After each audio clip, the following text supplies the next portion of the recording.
on, Buster. You call it the triangle axiom. I do, yeah. Right, so you've managed to confuse a lot of people within that argument. Weird times, Beddy. Because like you weren't trying to say that horizontals are not parallel because you can draw them misconceptions in your mind. That wasn't the argument. Some people have took it as though that is. What all of this was for, then you can leave it all behind. What I originally suggested, and Mike knows this, Mike Jones, we agreed, we sort of discussed the different postulate first. You call it the triangle sign. I do, yeah. I discussed I am the one here that will show the proof. Weird times, Beddy. I am the one here that is searching for the truth. question. I am the whispers of the logic in your mind. Sorry, I am an agent of the locus.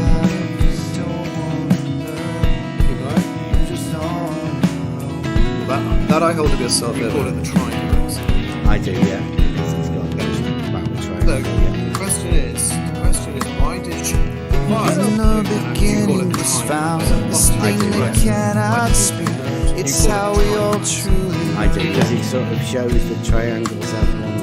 it's only ever the same when one lets go of faith. So don't let wisdom pass you by. Well, yeah, it does. I mean, you can prove that, but why did you call it the triangle? If you can. Oh, you can prove it.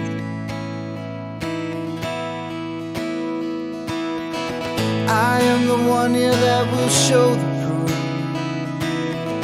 I am the one here that is searching for the truth. I am the whispers of the logic in your mind. I am an agent of the logos.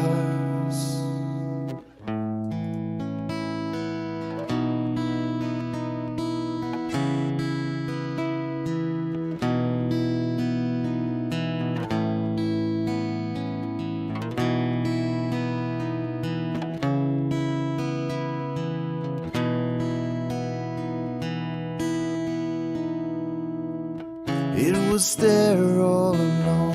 How could I never have seen this thing that's danced all around? It wasn't until I left behind the things I believed that I could see things so clear. The journey begins.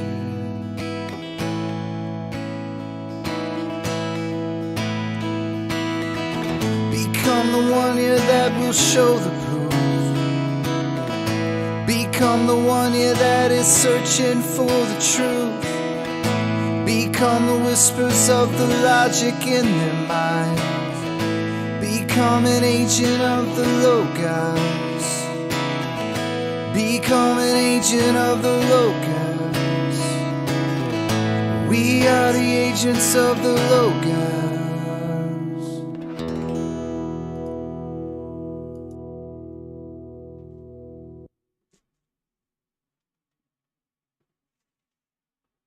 And we are live.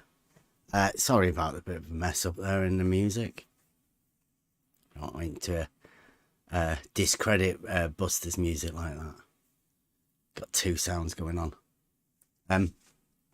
Welcome. Today is Hump Day. Now, it would normally be Trivium Day, but Raven's not here. And Kevin has stepped aside because we have a guest speaker tonight. Beddy, come to do a presentation on Aristotelian logic, or Aristotle's logic, sorry. Yeah. Following on from what we did yesterday, and this is the build-up to the trivium. We've just gone over the organon. Oregonon, it's just words, but that's what Aristotle laid out. Now I'm taking it that that's the formulation of the logic is the next step within the trivium. Now Beddy's been very generous and he's offered to do a presentation on Aristotle's logic tonight. Thank you very much for coming. Beddy is here. And I think this is a premiere, is it? This is a first time display of... Yes, correct. Nice. Newly drafted presentation. And I hope this won't be the last time you get a chance to do these sort of things. We'll see. I give it a 40% chance. Or of you doing it again? Or no, of it sort of getting through without interruption. Oh, wait, we will go through it without interruption. Definitely. Okay, thank you. So that's what is that what you want to do? You want to give your presentation first, and then some sort of a discussion or whatever chats about it afterwards. So what I suggest, I'll go through the presentation, one person speaking at a time. I will invite comments at the end of each section, and anyone free to comment, or we can do it at the end. I mean, we'll see how it goes. I think it'd be better if you do it at the end. Then we can have a no comments until you've finished your presentation. We'll all take notes and ask any questions at the end or clarifiers or whatever. The only drawback to that is sometimes I say something and I haven't made it clear enough and people would get confused. So I mean, if it doesn't make sense at some point, then I'm quite happy if someone interrupts. Okay, but I would rather not, because then that may be deemed as an interruption or whatever. So okay. I think it would, for the sake of the presentation that you're going to give, it would be better if you just give the presentation and then we can deal with. All right, I'll do that. That's fine. Yeah, that sounds better to me. I will need screen share, which I haven't got. We'll get somebody to sort the roles out for that. Okay. Yeah. Thank you. And do you want an introduction on it first, or? I mean, you give an introduction, or me? Well, I mean, obviously, we did our Logic Day yesterday, so this is all yours from now on. Kevin, have you got anything you'd like to add first? Or anybody else got anything they'd like to add at the beginning of this? Or we just hand it straight over to Beddy and let's go with the presentation. Have you got your roles there? Beddy, are you able to screen share? No, I still can't.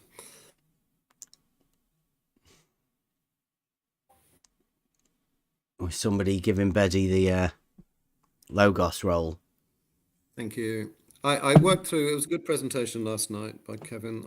I worked through as much of it as I could, and I did make some notes, and I've added a few slides just so we can pick up some of those questions later. But I mean, there's a little bit of an overlap, but not too much. Okay. Are you able to screen share? Yeah, I can. Jolly good. Yeah. Window.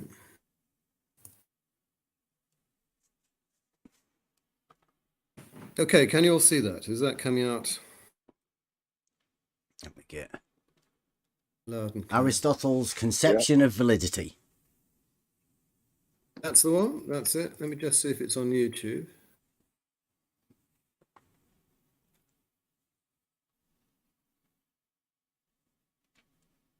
Can we all see it on YouTube?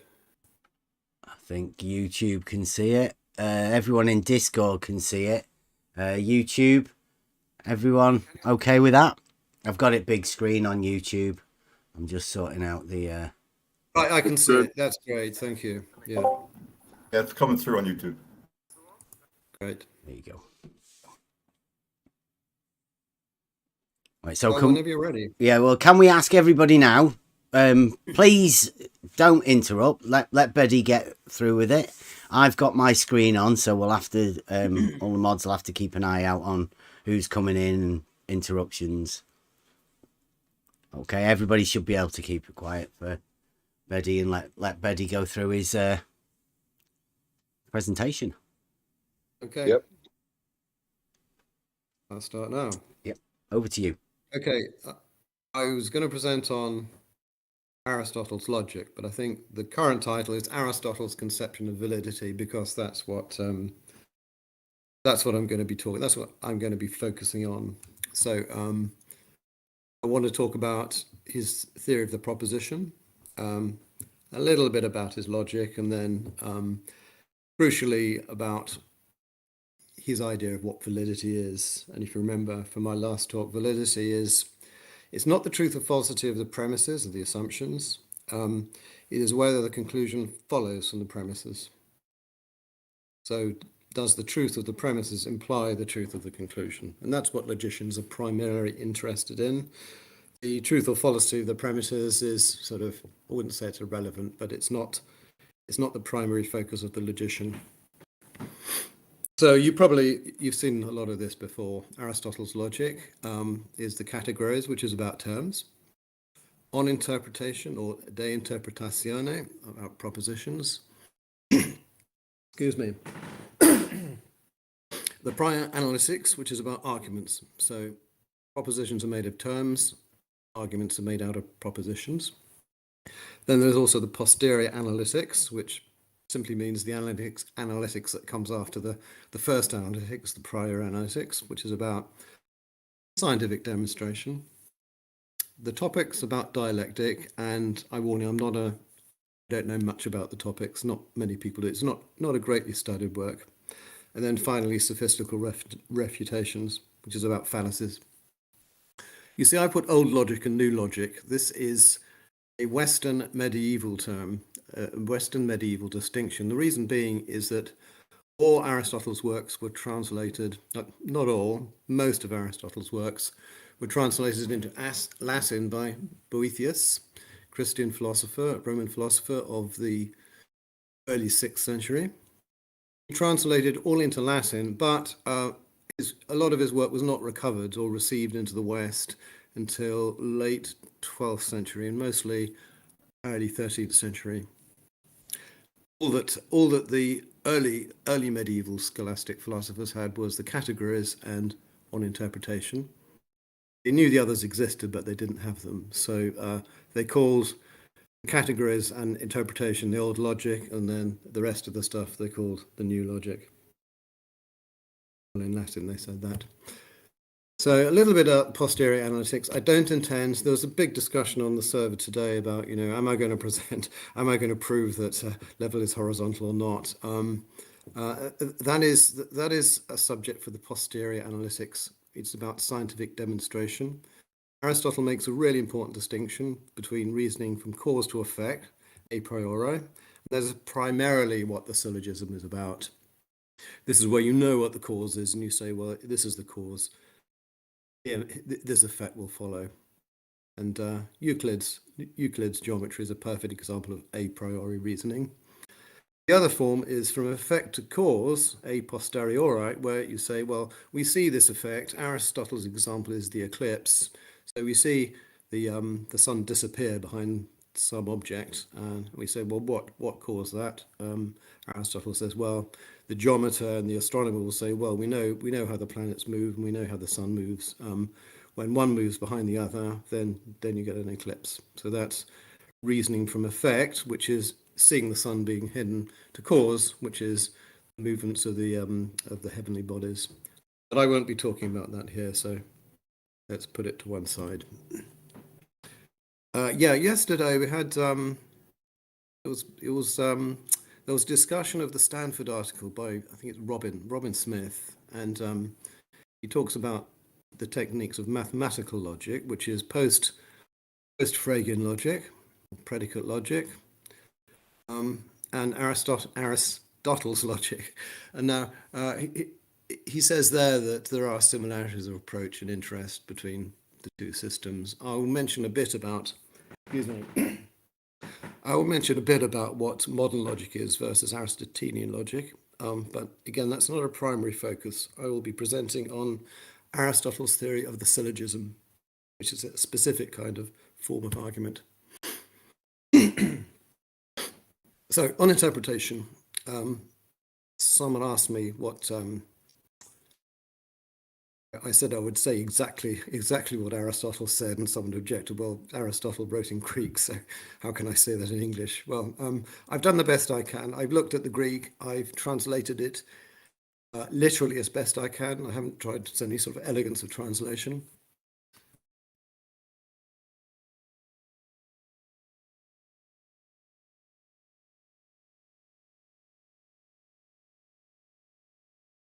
Sorry, just clearing my throat. Aristotle opens by saying, first we must establish what is a noun, what's a verb, then denial and affirmation and proposition and sentence. That is as accurate a translation I can make it of the Greek, which I've put below, and you can see I put in red the same words that I put in English. Onoma, Greek is a noun, and so on. And there are the words that Aristotle uses in Greek for affirmation, proposition, and so on. It's always difficult to translate one language to another. You try and go as close to the source text as you can, but it's impossible to convey every meaning. I've done my best. So that's how he opens up, and he actually sets it out. He sets it out very well. He starts with the idea of a noun and a verb. Then he wants to explain using the concept of noun and verb what denial and affirmation are, and then he moves to the idea of the proposition. So starting with nouns and verbs, he says, and confusingly, these are like thoughts without combination and separation. Now, what does he mean by that?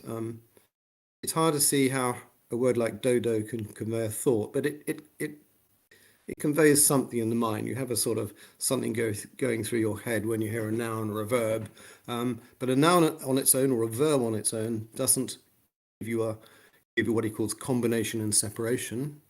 To get that, you have to combine the noun and verb in a certain way, and you do that by affirming or denying. Look at the last bullet point. He says, affirming or denying something of something. And he never actually says what the somethings are, and that's a big problem for Aristotelian scholarship. Does he mean something in the object itself? So if I say this cat is red, am I saying red of the cat? Is red something in the cat or not in the cat that I'm affirming or denying of the cat? Or is what we affirm the predicate, a piece of language? That's a confusion we probably want to avoid this evening. So a noun signifies without time. So dodo signifies dodos, but you can use the word dodo in any sentence of any tense, past, present, or future. The word dodo itself doesn't signify what time you're talking about. It's only the verb that does that, and it co-signifies is his word for what the verb does. So you'll say something like in Mauritius, which is where I think dodos used to be. If you say dodos live in Mauritius, present tense, that's false because there are no dodos anymore. But you can correctly say dodos lived in Mauritius. So it's the verb that conveys the time that the proposition refers to. And as I said, we form a proposition from noun and verb by affirming or denying. Denying, we use the word not. So dodos exist, you predicate existence of dodos falsely, or you say dodos do not exist anymore. You deny existence of dodos. And he also says there are different kinds of sentences. There are questions, there are prayers, there are commands. These are not propositions because they're not capable of truth or falsity. If you ask a question, you want the answer. Is the answer to my question true or false? But you aren't saying it, you aren't asserting anything. It's only the proposition which affirms or denies something that is capable of being true or false. Now we come to quantity and quality, which is where we get, quantity is where we get the word quantify from, and I want to explain a little about that. So first of all, quality, which is the affirmation or denial, we either affirm something of something, so we say the cat is black, or we deny something of something, so we say the cat is not black. And it's important that just on how he puts that together, there's nothing in between. So law of excluded middle is in effect that you can either say something is the case, the cat is black, or you can say it's not the case, but there's nothing in between affirming or denying. It's one or the other. nor can we both affirm or deny something of the same thing, obviously, which is the law of non-contradiction. So that's the quality. It's an odd name, but that's... Aristotle does not use that term, but the medieval scholastic philosophers did. The quantity is universal, so every man is rational, for example. Every is the quantifier, and then man is rational is the stuff that is the raw material of the proposition, if you like. And then there's particular, and another kind of odd word, some man is rational. Again, the quantifier some. Now, there are also, Aristotle mentions singular propositions. That would be where instead of every man or some man, you have Socrates with a proper name. And also indefinite, where there's no quantifier or proper name attached. It's just man is rational, and I'll talk about that in the next slide. Aristotle doesn't say too much about this. For him, they're just these four sort of kinds of propositions. In order to fit his theory of the proposition into the syllogistic, into argument form, the medieval philosophers said, well, a singular proposition like Socrates is rational is the same. Well, there's only one Socrates. He used in that sense, you can only be referring to one person, namely Socrates. So, and there's only one of him. So clearly, what you mean is every Socrates is rational. You may disagree with that, but that's what they said. They had to fit propositions that contain proper names or other referring expressions, singular referring expressions, into their theory into the syllogism. Indefinite propositions, well, there is a equivalent to either universal or particular depending on context, so they're ambiguous. Man is rational could mean every man is rational, or it could mean some man is rational. And likewise, been a few discussions about that subject on the server. Level is horizontal, i.e. without the article, could mean every level is horizontal. Actually, level sort of really means level surface, doesn't it? Or level line. It could mean every level surface is horizontal, or some level surface is horizontal. So where do we get to? We've got the two forms of quality. So that it's either affirmation or denial, no third possibility, and not both, one or the other, and only one. And two forms of quantity, i.e. quantified propositions, which are universal or particular. That obviously gives you four possible types of proposition. So combine universal with affirmative, and you get what's called the A proposition. Every line is horizontal. A, E, I, and O are codes that the medieval logicians gave to propositions. Universal negative, E, no line is horizontal. Particular affirmative, some line is horizontal. And particular negative, some line is not horizontal. Or alternatively, not every line is horizontal. There's a story behind that which I might be able to cover. So we've got the four what are called categorical forms, A, E, I, and O, encompass every possible kind of proposition, according to Aristotle. You may disagree. Modern logicians would disagree. Then, according to Aristotle, each term in that proposition will either signify a substance, that's the first category, or one of the 9 accidents, which are the other 9 categories. And if you think about it, to every proposition, clearly there corresponds a possible thought, because that's Aristotle's theory. He says there are written propositions which signify spoken propositions, and then spoken propositions signify mental propositions, thoughts in the mind, stuff in the mind. So if Aristotle's theory of the proposition is right, then all the possible combinations of terms into propositions encompass all the possible thoughts that exist. I'll just briefly mention Augustine. This is a controversial idea, and certainly modern logic would reject that idea, that the Aristotelian proposition expresses every possible thought that could be.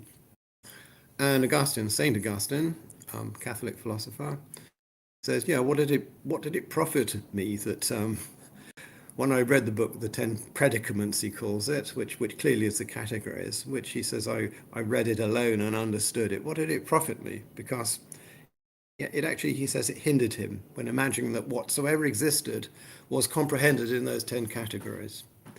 I tried to understand, oh my God, your wonderful and unchangeable unity. And the medieval philosophy theologians really went into this deeply. You know, they said, is there something that transcends? Are there sort of ideas or things that transcend the 10 categories? And many, many volumes of work have been filled with that.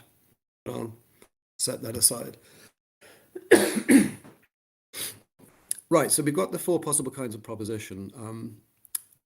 The square of opposition expresses the relationship between those propositions.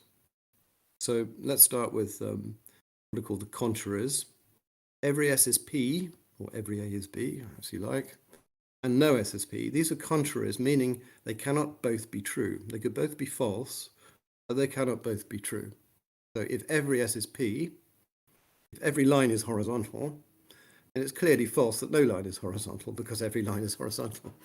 But it could be, both could be false. It could be some lines could be horizontal, some not horizontal. Don't take me as endorsing the truth of what I'm saying here. These are just examples. So the A and the E proposition could both be false, but both cannot be true. Now the contradictories cannot both be true and cannot both be false. One or the other is true or false, and if one is true, the other must be false. So let's take every S is P. If that is true, then it cannot be that some S is not P. It follows the meaning and understanding of every, that there cannot be an exception. Every means every. So it cannot be that some S is not P.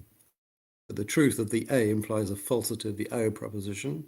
Likewise, if some S is not P, immediately follows that not every S is P, because some S is not P. Likewise, the E and the I are contradictories, because if no S is a P, then it's clearly false that some S is a P, because none is. Conversely, if some S is P, then clearly it's false that no S is P.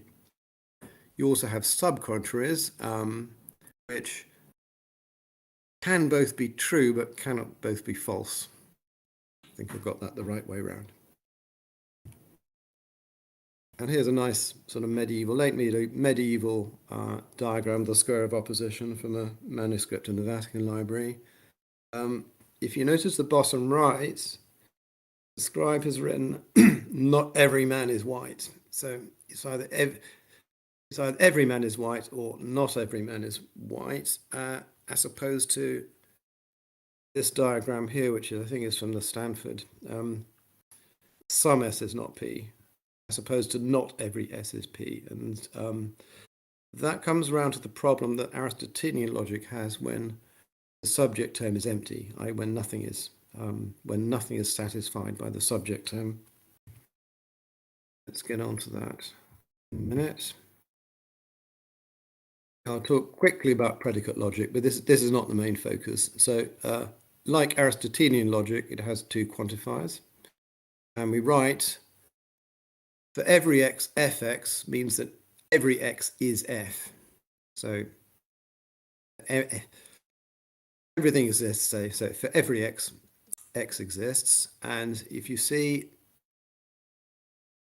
on the left, that bracketed x, bracket x, fx, I wrote that in the forum on the channel the other day, and that clearly confused people because I think they're used to seeing the upside down A, but those mean the same things. It's just quicker, and particularly if you don't sort of search for the upside down A character in Unicode, it's quicker to write brackets x, meaning for all x. And then the upside down EX, which again, if you haven't got Unicode character handy, you just write the correct way round EX, so EX FX, meaning for some FX. One big difference between the predicate calculus and Aristotle is that singular propositions are not interpreted as universal. The proposition FA, meaning A is F, the term A is a constant. It would be a proper name or a referring expression. So every term is either what's called a bounded variable or a constant, like A. Every man is rational would then be written as for all x, either brackets x, man x, i.e. x is a man, implies a rational x. X is a man implies x is rational. Socrates is rational, by contrast, would be rational brackets Socrates. You have the constant term Socrates, the referring term instead of a quantified, instead of a bound variable. Right, now here's the problem I was referring to, that Aristotle's logic has a problem with empty terms. An empty term means a term that is not satisfied. So dodo is an empty term because nothing is a dodo. It used to be dodos, but there aren't anymore. With Aristotelian logic, every dodo is a bird implies some dodo is a bird. But some dodo is a bird appears to say that there are dodos, there are some dodos, or there is at least one dodo, but dodos don't exist. So that's kind of problematic. Much ink has been spilled over that one. In predicate logic, by contrast, the universal does not imply the existential. So for all x, dodo x implies bird x, which is true. You know, if you take any x, if it really is a dodo, then it's a bird, right? But that does not imply the sum x, dodo x. So for all x, yeah, if x is a dodo, it's a bird, but actually for no x, dodo x, no, there are no dodos anymore, as far as we know. So that's a lightning tour around Aristotle's theory of the proposition. Syllogism, which is derived, I think we discussed that last night, derived from the Greek term for reason, logos. You see, the log of syllogism is the logos bit. Consists of three propositions, two premises and a conclusion. I think we get that. Now, major, minor, and middle. The idea of a middle term is important, but I need to explain major and minor first. Major term is the predicate of the conclusion. So the predicate, the one that comes second, is the major term. The minor term is the subject of the conclusion. The middle term occurs only in the premises. That's probably not going to be very clear, but let's give an example. So again, don't hold me to the truth of any of these statements. This is just an example. Every horizontal is straight. Every parallel to the horizon is horizontal. Therefore, every parallel to the horizon is straight. Now, that is a perfectly valid argument, because if you look at it clearly, if every parallel to the horizon is horizontal, and if every such horizontal is straight, then whatever parallel to the horizon you have chosen must be straight. So that is a valid argument, because the premises cannot be true and the conclusion false. Impossible. The premises might not be true, in which case the argument is not sound, but logic is not primarily concerned with the truth of the premises. It is concerned about whether the conclusion follows from the premises. Okay, so going back to our definitions, the major term is straight because it's the predicate of the conclusion. Can you see that? The minor term is parallel to the horizon, which is the subject of the conclusion. And the middle term is horizontal. And if you notice, the term horizontal does not appear in the conclusion. It sort of disappeared. But the middle is really important because it links the two premises together so you can get the conclusion. Consequently, I should have written that every valid syllogism must have a middle term. No. Actually, every syllogism, we'll come on to that. Every syllogism must have a middle term. And yeah, that brings us to the figures, what's called the figures of the argument. There are 3 or 4 figures, if you like, depending on how you organize the middle term and the major term. So you can see in the second and third figure,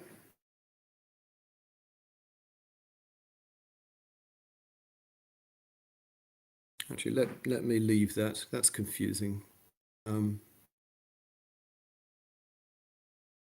Let me put that to one side.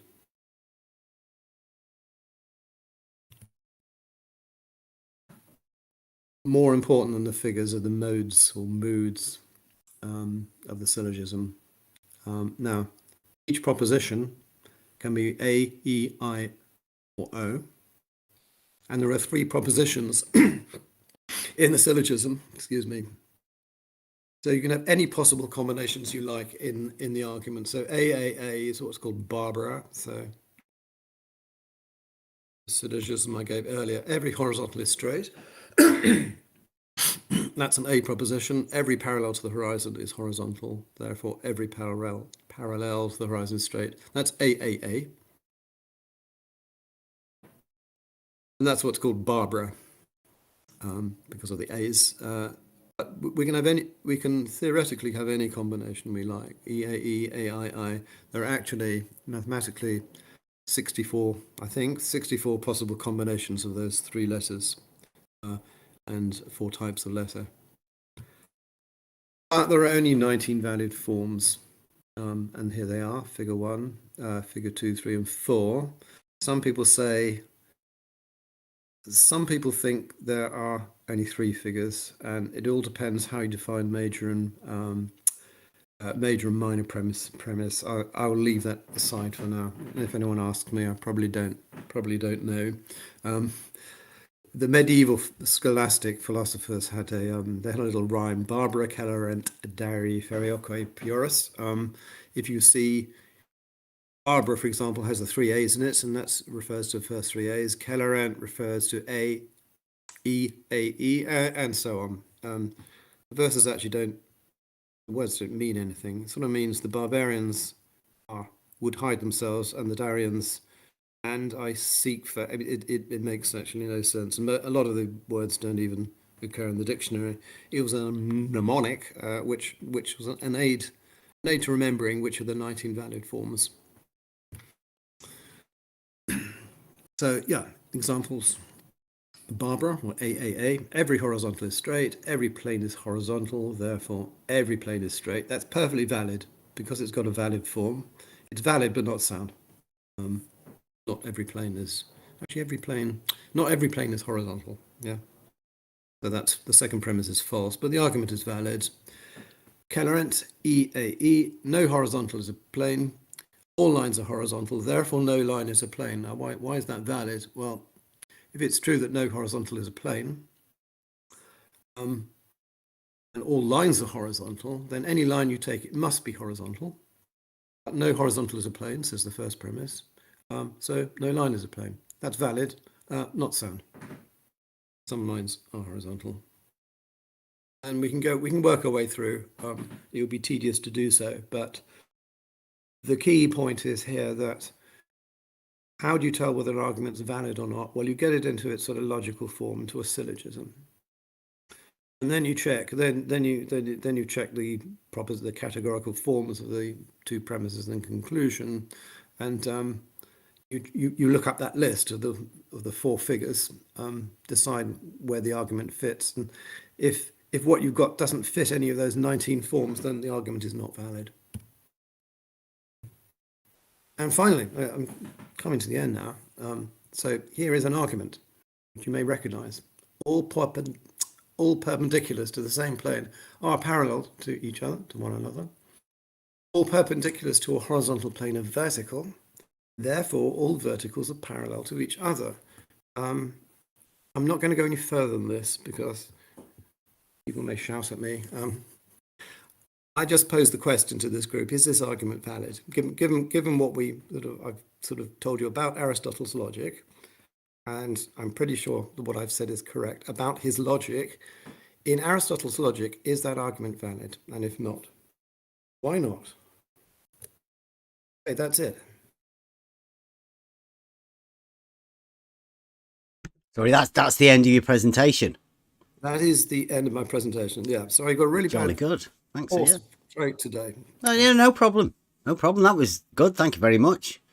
You sound like you've done this sort of thing quite often. Well, some would disagree, but yeah. Yeah. Can I stop sharing now? Yeah, yeah. Okay. Well, I mean, I didn't get all of the individual slides. If anybody wants to go over them, you know, if anybody has any problems about them or anything like that, you know, anybody has any questions, anything to do with this. I know I've wrote one thing down, because all of the mathematical and the brackets and all of that, is that really necessary? Do you think Aristotle did that sort of thing, or is that what you were concerned with, like modern No, logic? Aristotle didn't have the brackets. As I presented the AAA, all that sort of stuff. That's it's very much a theory of logic that's about how we normally express ourselves. The brackets and the quantifiers. Oh, sorry, there are quantifiers in Aristotle's logic. That's the every and the sum. Yeah, but he did it The with way words, all didn't the he? brackets and the mathematical stuff. That's modern logic, which dates sort of from the 1880s onwards. So that was at least 50% of your presentation was not Aristotle's logic. It was maybe based on Aristotle's logic, but all of that where you were giving signifiers and different symbols for things. Do you think it would be a good idea to just put up each slide, and if anyone has any questions regarding this slide? Yeah, I mean, we'll get there. Yeah. Let me go through. Go on. This is all Aristotle. That's Aristotle. That is predicate logic, and I just mentioned that's one slide. A little bit more. I'm just contrasting the problem that you have with Aristotelian logic. Did Aristotle talk about dodos? I don't think he knew about dodos, but he does. So that's not either. That bit that you've talked about with the dodo, that's not really Aristotle's logic either. Well, hang on. Every dodo is a bird.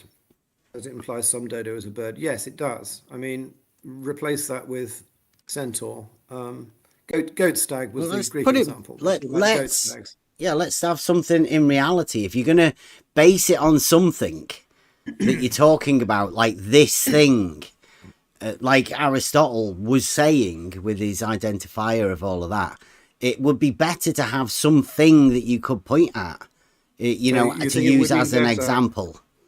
So it would have been better if I used the example of a goat stag, which is I don't know. Aristotle's I don't even know what a goat stag is.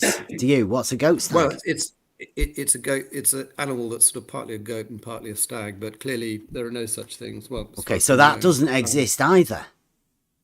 That doesn't exist either. But the point is, my only point here is if we use a term that doesn't refer to it, which is not satisfied by anything, such as dodo or goat stag or centaur. Whatever. You could use seagull, couldn't you? Because that actually exists, and everybody would understand what we're talking about then. Which I think, go on. But then I wouldn't be able to illustrate the example of an empty term, would I? I mean, clearly empty terms are important in logic because every term either is satisfied by something or not. To just think of anything that doesn't exist. I just want an example to say, well, look, in Aristotelian logic, the universal affirmative implies the particular affirmative. That breaks down if we have every centaur is every centaur is a horse or whatever. It doesn't imply that there are centaurs, does it? That's my only point. Yeah, like every sphere is a globe. Every sphere is a globe, I guess. Yeah, true. But if you think globes don't exist, how could it be true that every sphere is a globe? Do you think dodos don't exist? As far as I know, they don't. Yeah. So it's similar sort of thing then. Or I'm trying to illustrate the problem of Aristotelian logic, that he says there are only these propositions. So you're saying there's a problem with Aristotle's logic or Aristotelian logic? Yes, there's a problem because every dodo is a bird. Is true. I mean, and if anything is a dodo, then it must be a bird, but there happen to be no dodos. Clearly, it cannot imply some dodo is a bird because some dodo is a bird. If true, means there are dodos. That's my point. How can you check that dodo is a bird if they don't exist? Good point. But if it were true, true, yes, but we know what a bird is. We know what satisfies bird, and we know that dodos were birds. So this knowledge is false, because if they don't exist and never existed, therefore our statement about our knowledge is false. But you're I think that you are going to conditional statements. For example, if man was a donkey, he would be irrational. This is true conclusion from a false premise, but because you are using conditional. But in this statement, every dodo is a bird, you are stating that they exist because you have some knowledge about dodo. You cannot have knowledge about something that doesn't exist. Is that true? You can't have knowledge about something that doesn't exist. You can conjure something in your mind, of course. You can invent reptilians or elves or dwarfs, and so every dwarf has bird. You can say that, but Even the what lady what dwarfs? That wouldn't be fair. so this statement is it is empty because dwarfs don't exist. So you would say the statement "every dodo is a bird." Are you saying it fails to express anything at all? Are you saying the written statement consisting of those 5 words doesn't have a meaning at all? Is that what you're saying, or are you saying it's false?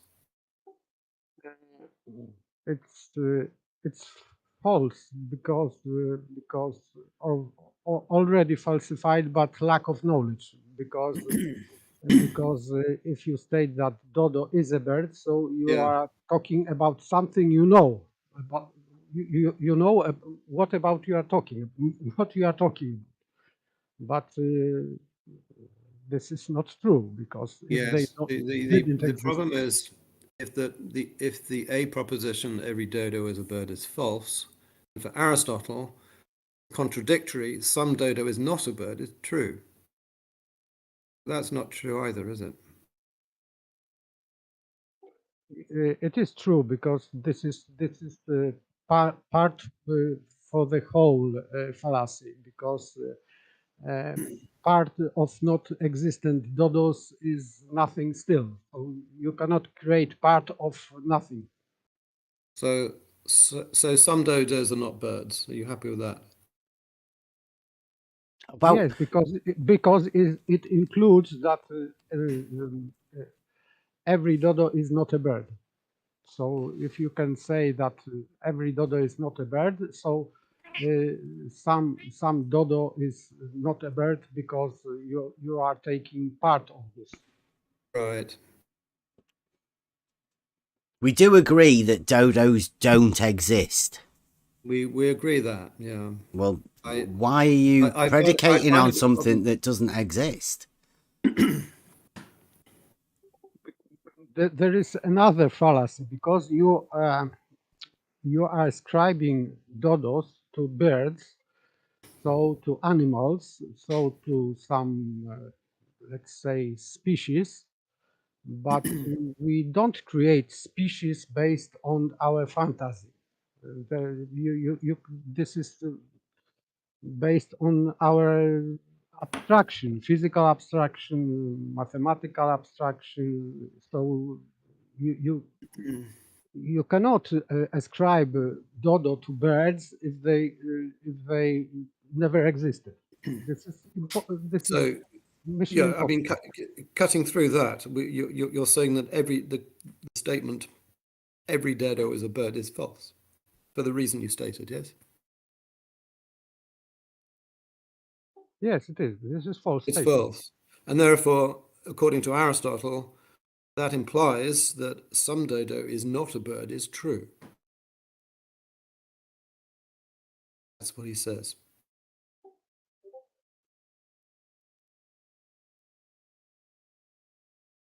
Yes, I know. I know this. that creates that does create conundrum, because it implies that dodos don't exist and exist at the same time. Yeah. So you agree that some dodos are not birds is existential. No, because It's you not are. existential. It means that you are not. This is not. This is opposition to false statement. So opposition to false statement, if they are not in reality, if they don't exist, you cannot deny. You cannot deny nothingness. Oh, right. So it's false to say that every S is P, that every dodo is a bird, and it's also false to say that some dodo is not a bird. Is that what you're saying? False or not, this is nonsensical.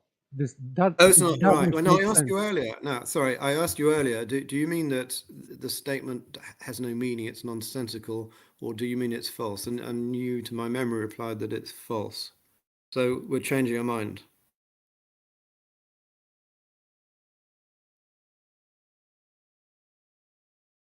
I'm sure you said that. I said that you cannot check that dodo as species are not existent. So You can't check. Oh, you can't verify. You can't check the truth or falsity of that statement. Yes. so you have only two ways. Are you, or you are you are you have assumption that they existed or exist, or you have pre-assumption that they don't exist. So if they exist, these both statements are valid. But if they don't exist, so the second sentence doesn't make sense. So what is the second sentence? That some Some dodos are not birds. Okay, the opposite, the contradictory. So if dodos do not exist, then every dodo is a bird is false, correct? Meaningful but false. this Or is is it not nonsensical? opposition. You said that this is opposition. This is not opposition. This is false dichotomy. Yeah, you're It's a false predicating dichotomy. on something that you agree doesn't exist. Yes. You can't do that, can you? Why not? Because it doesn't exist. Okay, so if I say dodos do not exist, I'm predicating non-existence of dodos. Can I do this? Can I say that dodos don't exist, or is it? Yeah, that'd be good. So I can say that dodos don't exist, Yeah, of course you can. but then I'm predicating or I'm denying the existence of dodos. So I am doing the predication. Okay. Well, that'd be the end of it, wouldn't it? It doesn't Yeah. exist. We've just agreed that they don't exist. Yeah, but the question, sorry to, the question is this: the truth and falsity and the implications here. So either if a statement is meaningful, then it has to be true or false. We agree. There's no third way. Do we agree that? Yeah, we're talking about the basics of logic, and that's what we've been doing mainly. Yes. So And we agree. we've been talking about the identity of something, right? Now, if that's something that you're trying to find the identity of, the starting subject, if that doesn't exist, and we agree that that doesn't exist, you can't really predicate on it, which is the basis of his... We can, because I can predicate non-existence of dodos. So I can predicate of a non-existent thing, but just by saying, look, dodos do not exist. That's why I've just predicated non-existence of dodos. They don't exist. Can you put on the screen these two sentences, please? Which, you mean the dodos? Yes, about dodos. This one. So the question is, does every dodo is a bird imply some dodo is a bird? So this is in that case, this sentence, but dodos don't exist, is meaningless because you are creating fantastic entity. Right. For the sake of argument, you can assume that they exist, but this is in fact this is a conditional statement. But you are not using if, but in fact this is conditional statement. Well, it is. I use the word imply. So if If every dodo, dodo is a bird, then some dodo is a bird, according to Aristotle. I would rephrase that. If dodo exists, then every dodo is a bird, and some dodo is a bird. If, but you have to say at the beginning if dodo exists. Then Right. So, but if dodos don't, first of all, is the statement dodos do not exist? Is that meaningful? yes, because you are predicating about something that that doesn't exist. Right, but that seems you disagree with Bev, who said you can't predicate anything of things that don't exist. I think he said that. You can't predicate me because predication is your action. This is what you are doing. You can say Right. what you want.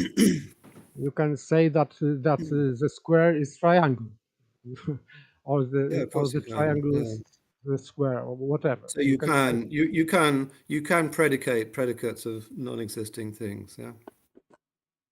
yes, you can, but they are meaningless. Do you agree with that? Sorry to interrupt. Do you agree with that, Bev? What? Um, If well, you're I think you said talking about, earlier. yeah, well, that was one of the things I wanted to talk about, right? Because you said the cat is not red is not in the cat.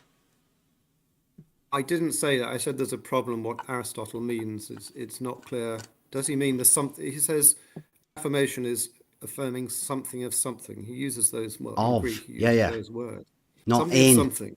Yeah, but you use the term in. Yeah. Well, he has at least 3 words to Red is express not that in relation. the cat.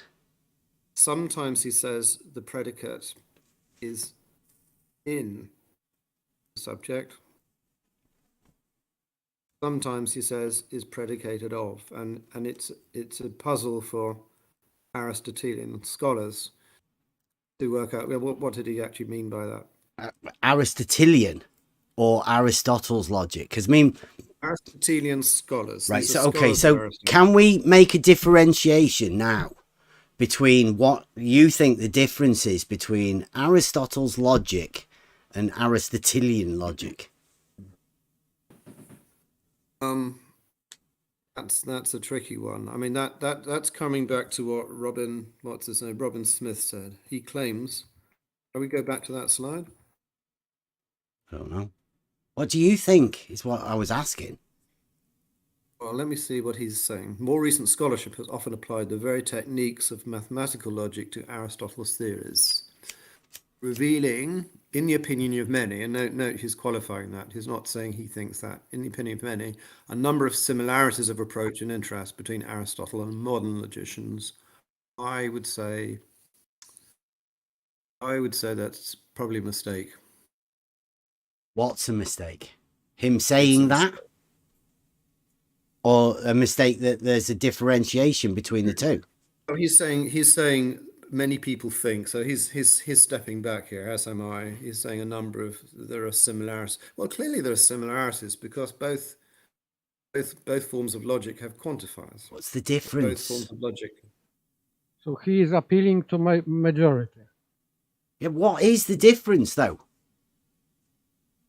Well, I've just expressed one, which is in Aristotle's logic. First of all, Aristotle's perfectly happy with saying things about centaurs or dodos, and it's a problem for his logic, which he didn't really spot. That if every dodo is a bird is So true. you said just earlier that he didn't say anything about dodos. No, he didn't. He said things about goat stacks. But now He said you've that. just said he was okay saying things about dodos. I said that Aristotle, in a few places, not many, discusses empty terms. Okay. An example of an empty term now is dodos. So you were using dodo as an empty term when you just said dodo, and Aristotle was talking I about gave you dodos. also example of this conditional statement. This also creates empty term. If a man was a donkey, he would be unreasonable. So Yeah. so that's right. this is impossible condition, but conclusion stays true still. Yes, but that's because predicate logic expresses the universal affirmative as an implication. If we look at Well, I took a bit from the very beginning thing that we did with Raven and Kevin, that said you can't predicate it in something. You can only predicate of something. I think this is only our understanding what does it mean in, because accidentals may be in it in that meaning that the red color is in this particular cat. He had redness in him. That's why he is red. That's why you can use that he has property, and this property is in cat, in this entity. yeah, that's Aristotle often uses the term in or inherence. Oh, He well, does use I that. must have completely got it wrong then at the beginning. One of the first things that I'm pretty sure they went over was right at the beginning. Was the difference between in and of. Yes, but Aristotle uses three terms. He uses three words to describe this relation, and they're all sort of inconsistent with each other. Sometimes he says in, and sometimes he says of. Of, it means what it is, and in means what property that entity has. Yeah, it would mean that, but if you look at the text, it doesn't really work. I can. Why not? If I say that cat has eyes, so the eyes are in the cat. But Yeah. that, Could we? Is this organ man speaking? I've forgotten your name. I can't. All I can see is the screen. Paper organist. Is that it? yes, I am paper Yeah. organist. Yeah. Look, we're onto a very difficult area of Aristotle scholarship. This is probably not useful to discuss here. I'm happy to take that offline.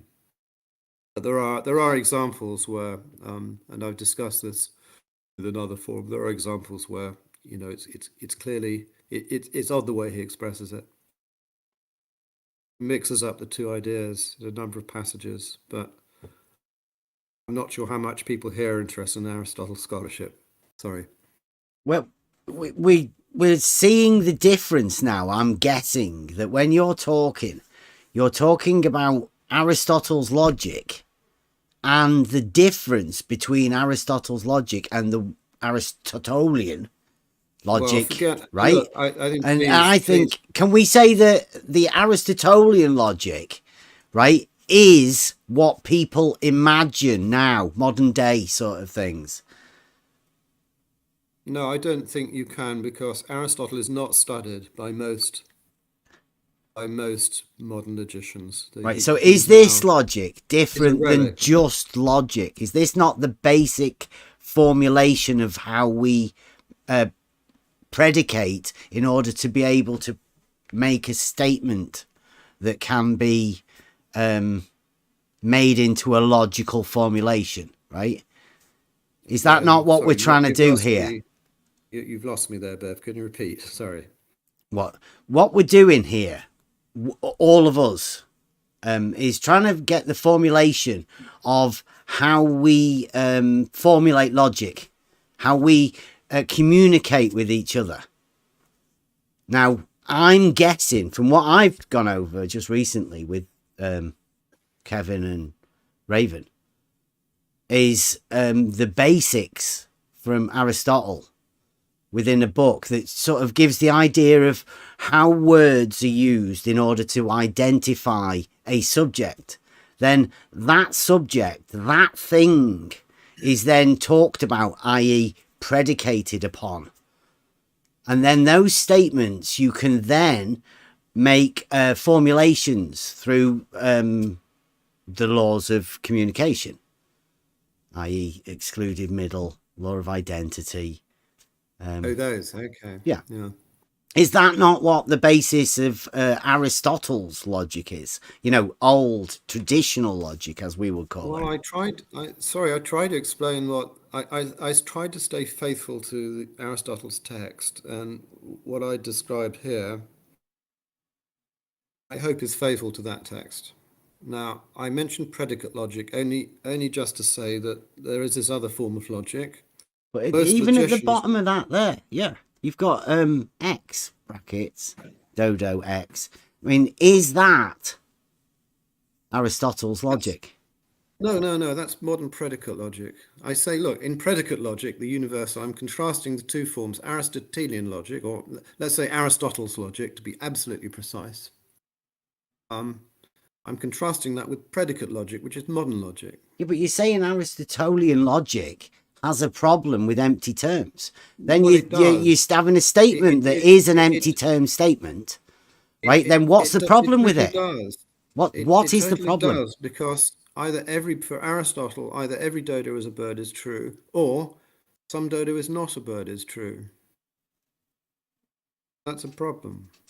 I Why? think this is not a problem It's because not a statement, is it? you are creating entity, speculative entity.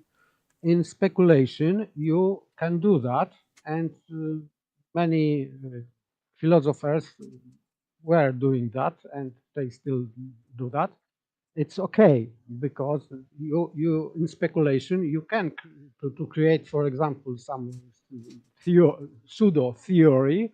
You can speculate about some entities, but you automatically, for the sake of argument, you are assuming their existence. This is conditional statement. I don't see any problem with that. Well, the problem is that Aristotle says that one or other of the two statements must be true. Inside speculation, yes. Well, inside speculation. So but You can't just But make something up. Are the statements true or false? You can't say, "Oh, this statement is true because I'm speculating." Then a lie would be true. Yes, because in speculation you are assuming that your income or your premise is true. So if I assume a premise is true, then it is true. Is that what you mean? No, because you sometimes you cannot check if it is really Right. true. So then it's surely false that to assume something is true means it is true. I mean, the statement is either independent of what you intend or what you're speculating or thinking, or regardless of your honesty or dishonesty or whatever, the statement is either true or false. I gave you example for man and donkey. So in speculation, you have to assume that, for the sake of argument, that man is a donkey. Therefore, he would be unreasonable. This is true, but you have assumed first that this premise this condition is true. Yeah, We but know I've assumed something that's false. So the no, statement you are assuming that man is a donkey. You can do it in speculation. Therefore, and you I have can do that. But yes, is a man is a donkey? Is that true or false? it is false, of course. Right. That's why There this you is impossible condition. This is statement of is the statement every dodo is a bird true or false? statement is false. It's false. Therefore, Yes. according to Aristotle, it's contradictory must be true. You agree that either the statement is false or it's either the statement is true or it's contradictory is true. Do you agree with that? It is true because this is conditional statement. Every Well, dodo is a bird, even if he didn't write if in the beginning. That's right, why so I gave you an example with the man, because there is if at the beginning. If you omit this if, it doesn't make any difference in that case. Aristotle doesn't have ifs. He doesn't have conditionals in his proposition. He does discuss them. He discusses hypotheticals. Yes, this is your A categorical hypothesis. statement is not a hypothetical statement. He's not saying that if something is a dodo, then it's a bird. He's not saying that. He's saying every dodo is a bird. No, is that you've said that statement is false? And according to Aristotle, if a meaningful statement is false like that, if the A proposition is false, then the O proposition is true. Do you agree with that? Do you agree with my interpretation of Aristotle?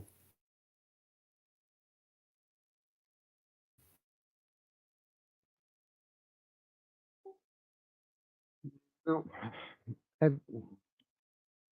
no, because you are talking about the dodo existence, but no. So if you have to, if you want to restate this statement, you should say non-dodo is a bird, and you cannot use negation to that, because true Right. statement. But so yeah, but the statement "every dodo is a bird" has got to be true or false, and you've just said it's false. Therefore, non-dodo is a bird. No, It's that's true. the contrary. That's no dodo is a bird. I'm talking about the contradictory. The contradictory is the bottom right. It's some dodo is not a bird. No, That's the contradict. that's why I said that you are creating false dichotomy, because Right. But then I'm just saying what Aristotle says the A and the O proposition are contradictory. He says that. So he's wrong. It's a no, false dichotomy.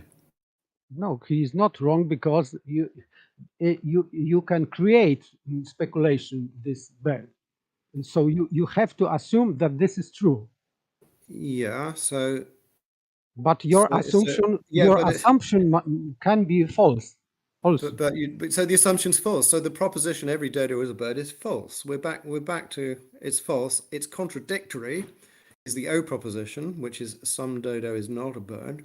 So if every dodo is a bird is true, it's contradictory must be, if it's false, I'm sorry.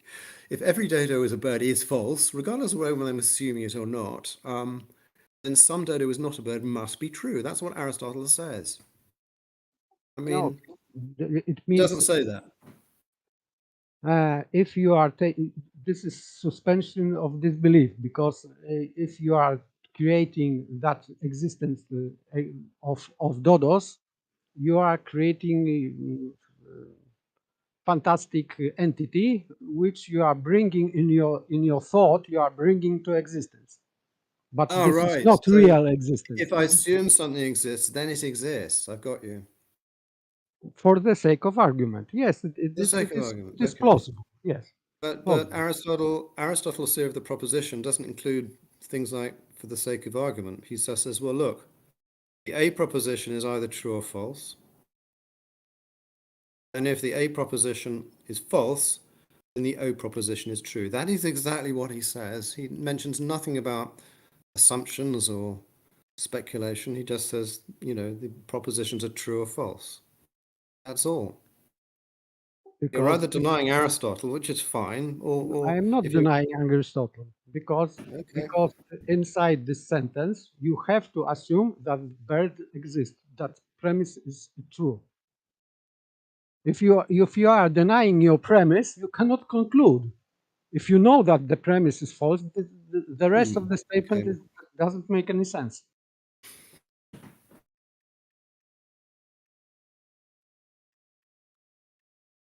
You have to assume existence of dodo.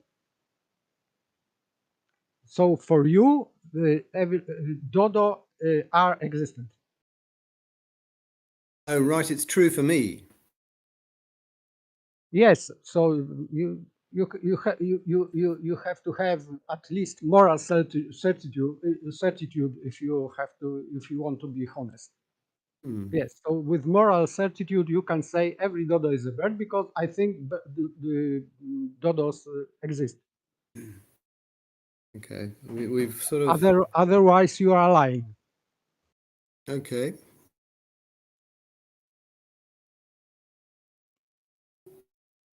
I would go with the there is no thing there to predicate upon. It's in your mind. It doesn't exist. Therefore, everybody's idea of what a dodo is what you would be predicating upon. Something that doesn't exist. I don't think you can do that. I mean, you can make shit up. You can have your idea of what you imagine a dodo to be and then think about that. But there is no thing there to predicate upon, in my opinion. Exactly. I was just thinking along the same lines, because you're taking it into the fictional world.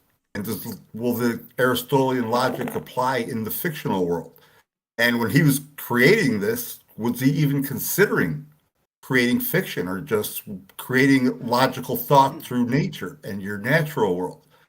So because you're just using your imagination when you're going into the fiction, you're really not predicating anything. Because you could create a subject in the fictional world, and I could predicate it one way, and you could predicate it another way, and it would actually in the fictional world both be true. So I don't know. It kind of left the realm of reality there for me. Mm-hmm. I would agree. It's like writing book, for example, Sherlock Holmes or whatever. Exactly. I was thinking the same thing. Inside this imaginary world of Sherlock Holmes, you have to be consistent. You have to keep self consistent as an author, because otherwise readers won't understand what you are talking about. It must be self consistent. It has to have some logic inside. Raven's put in the chat there. Welcome back, Raven. Glad to hear you. He says, all I would say is that the statement about dodo is false. He uses every dodo is a bird, where he should say every dodo was a bird. Dodo no longer exists, so the premise is false. So, word usage. And if dodos never existed, therefore the statement should be non-dodo is a bird. This is only true statement about this, and you cannot say some dodo is a bird or not bird, because it doesn't make sense. Yeah, I mean, we are arguing on what Beddy put as, what did you say, a statement of nothing, right? Yes, you cannot deny nothing. I don't know why we're talking about it.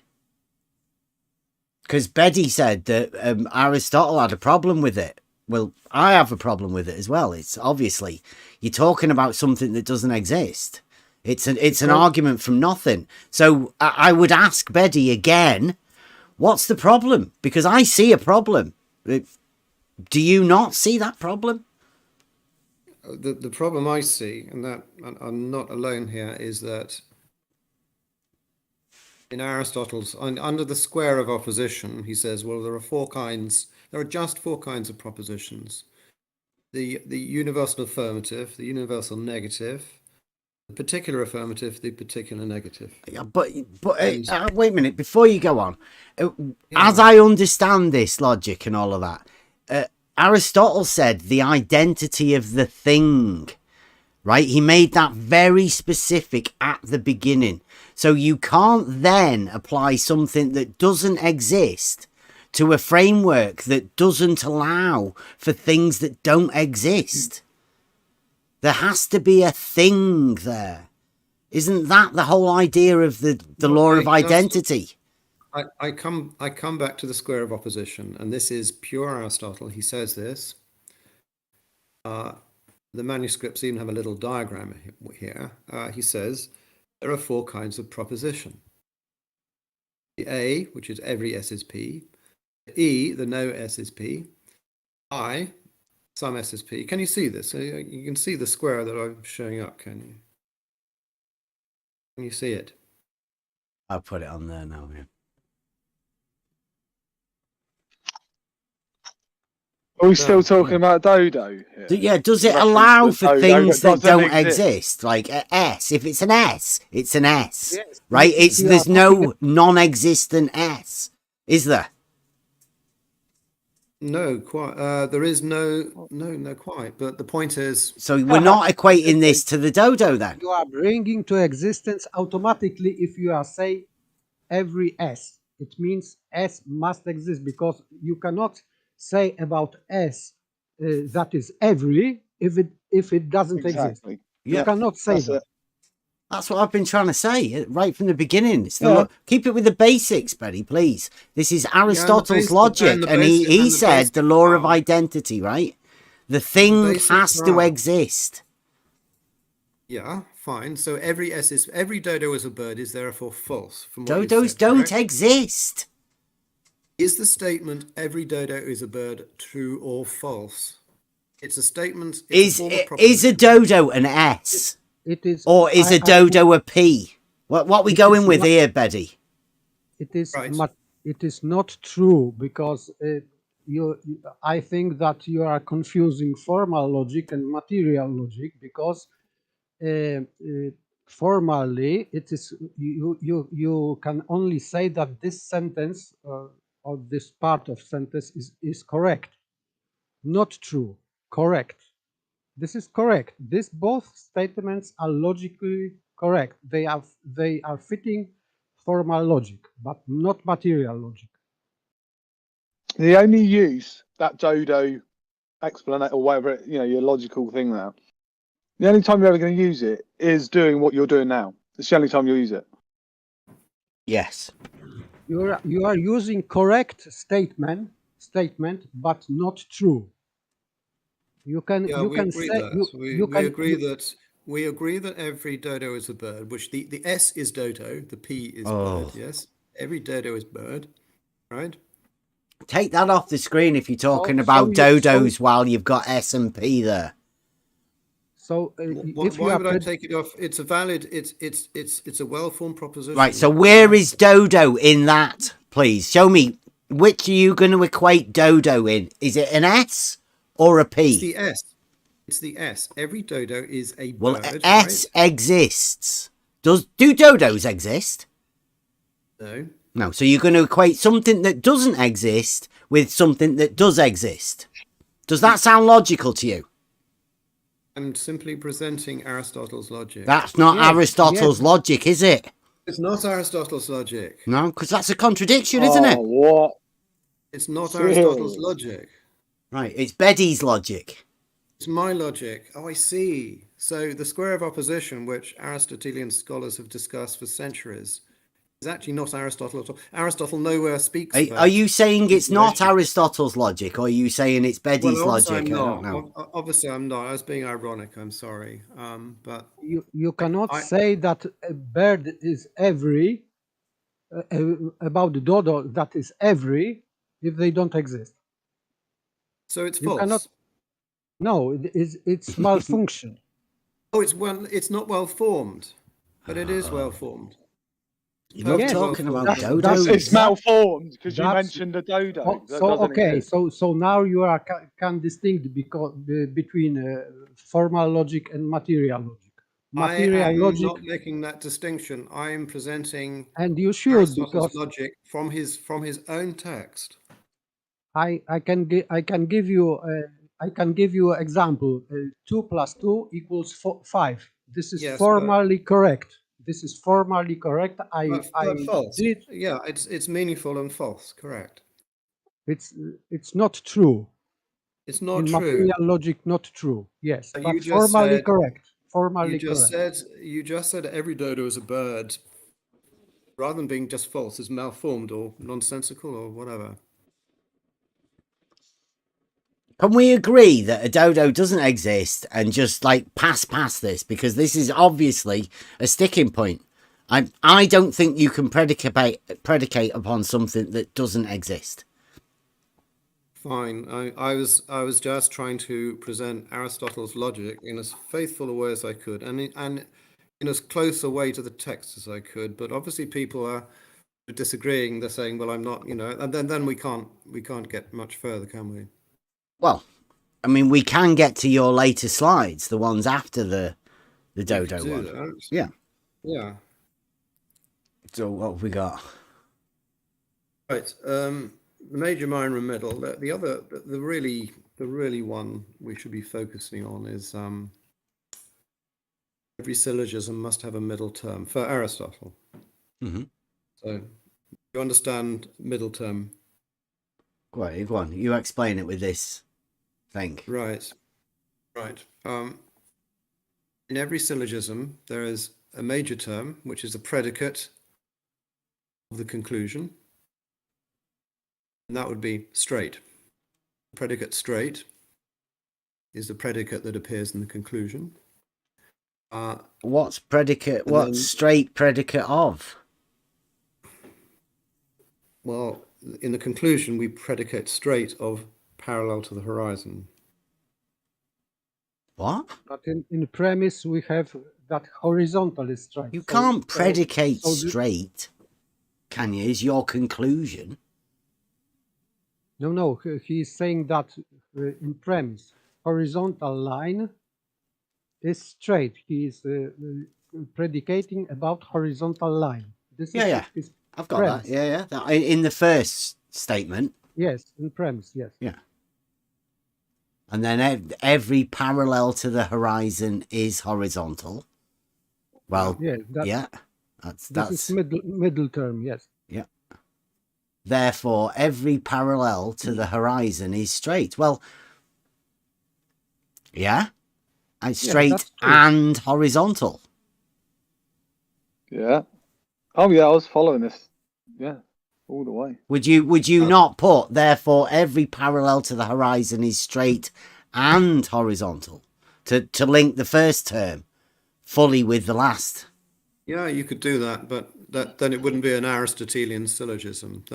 This slide simply illustrates what a middle term is. The middle term is the one that disappears completely, and that is horizontal.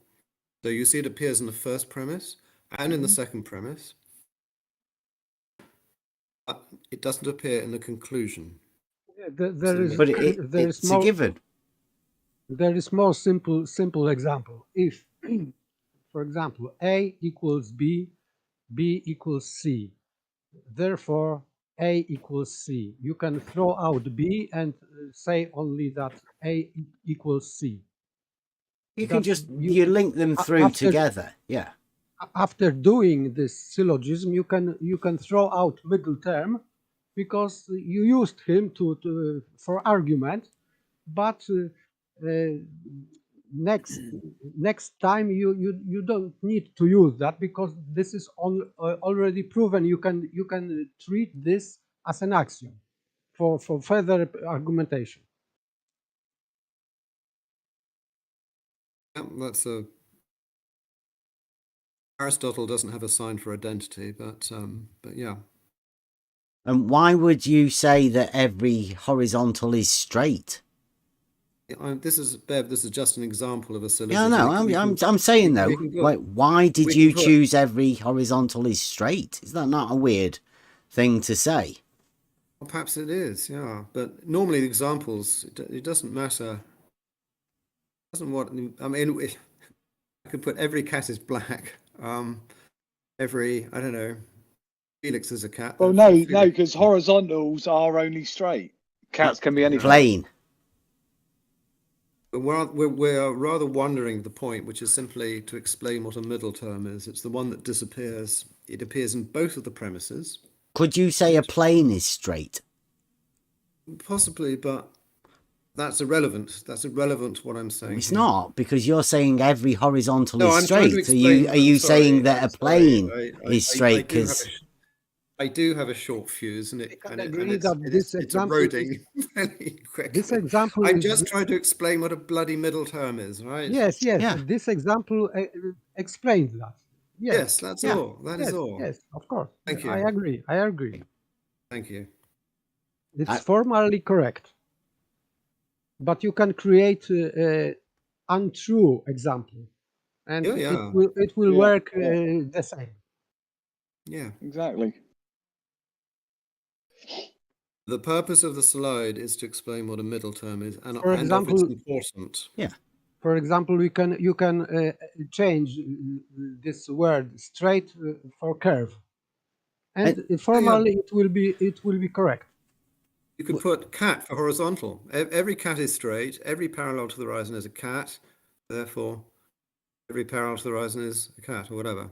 Yeah, that's the difference between correctness and truth.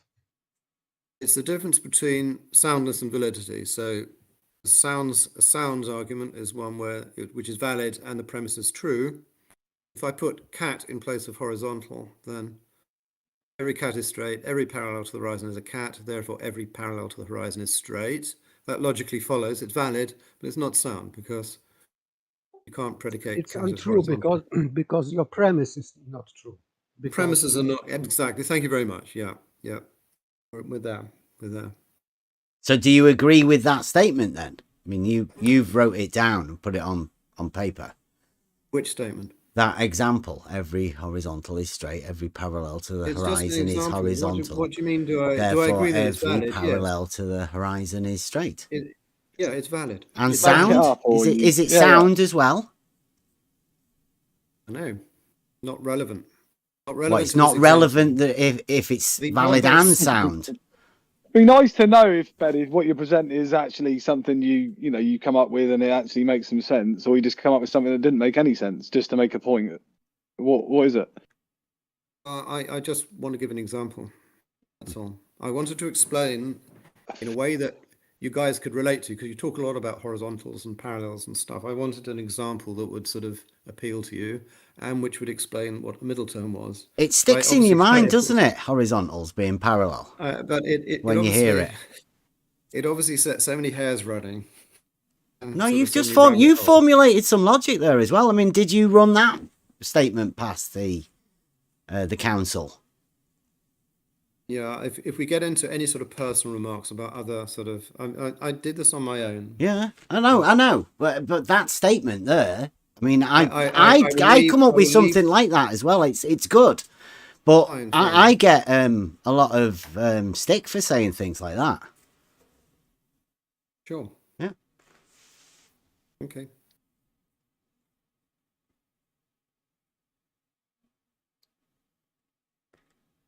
Right. And the 19 valid forms.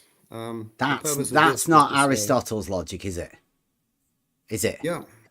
That's perfectly well. The medieval verses aren't obviously because they're in Latin, but yeah, I'm pretty sure Aristotle says there are 19 valid forms in the prior analytics. Nice. Does he use the A and all of that? No. Those are from. The A is from affirmo, and so is the I, and the E and the O are from nego, which means to deny or negation. So those are obviously medieval Latin terms. Okay. Would you call that traditional logic? Or would that be part of the Aristotelian logic? It's Aristotelian logic. Okay, so anything that comes after Aristotle's logic is what we're going to call Aristotelian logic. I'm not sure about that term. Because I have a thing that I think now that the difference is it's what people think Aristotle actually meant when he laid his logic out. You know, he laid it out in a book and it's like a form. People have wrote about it and obviously translated it to mean things, and then other people have had their ideas and what they think he actually meant. That's what I think the difference is between the two. But then it becomes hard to talk about what you think Aristotle's logic was, because your opinions are going to be swayed, and then become Aristotelian logic? I have tried to present Aristotle's logic in as close a way as possible Yeah, thanks. to what he actually said. That's all.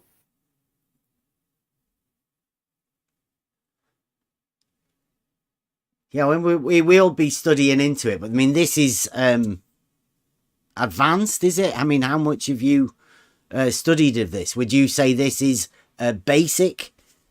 This is basic. Is it? This is very basic. Jolly good. How many other people do you imagine have done this basic? Well, there are loads of them. There's a whole group of them, professional, academic logicians. Yeah. They do the basic stuff, the ones that are obviously highly advanced in the study of it. Well, we're trying to do the very basic stuff to people that have never experienced logic or even the concept of it. If paper organist, so we had this quite a long discussion about empty terms. If paper organist or you or anyone wants to look in the Stanford Encyclopedia of Philosophy and look for, I can give you a link to it, look for Terry Parsons' article on the square of opposition, and he goes through this in some detail and he explains the problems. I mean, I don't think paper organist is at all right here, but put that to one side. If you read that article, or if paper organist wants to read that article, that takes you through the whole problem of empty terms and Aristotelian logic.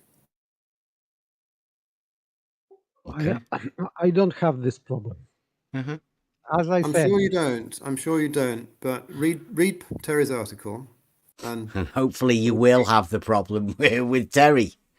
maybe because I have now the proper word for this.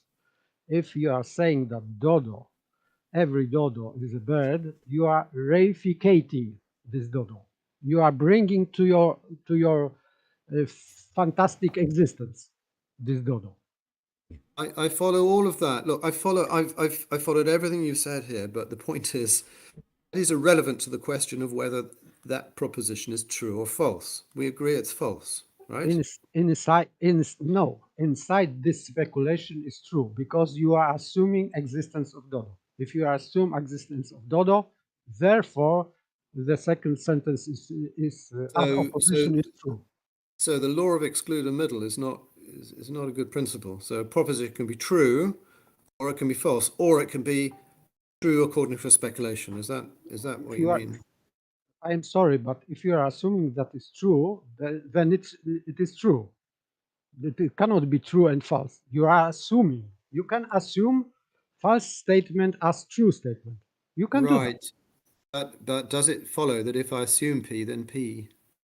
That seems to be invalid. If I no, it is valid. It is in speculation. It is valid. You are assuming.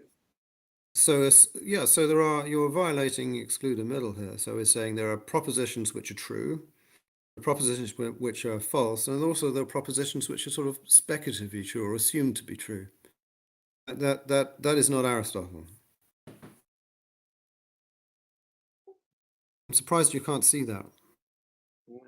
I can see that because he's you always assume that the premise is true because I know that. Well, you don't have to assume a premise is true at all, but obviously we believe things that are false. But John assumes or speculates or believes that P, where P is a proposition, does not imply P is true. That's what logic 101. This is formal logic. You can say that. Well, it's not formal logic. If you say, I know, paper organist believes that Aristotle is wrong, you just say, I suppose I say that. That does not imply that Aristotle is wrong, does it? Yes, of course. So every proposition is either true or false. It matters in no way what we're assuming or whatever fictional world. Fictional propositions are false. If Tolkien begins from once He begins The Hobbit saying, once there was a hobbit that lived in a hole. Now that is just false. I don't know if you realize, but he's said like a half a word, and you've cut him off 3 times in a row. I'm not Yeah, sure okay. why. Yeah. That's why we have also material logic, which can with material logic you can check if the premise is true. Right. Because without this you can create, as I said, 2 + 2 = 5, and this is formally correct. Sure, So- but now, sorry. But correct doesn't mean true. So if this premise is untrue, you can have correct validation process.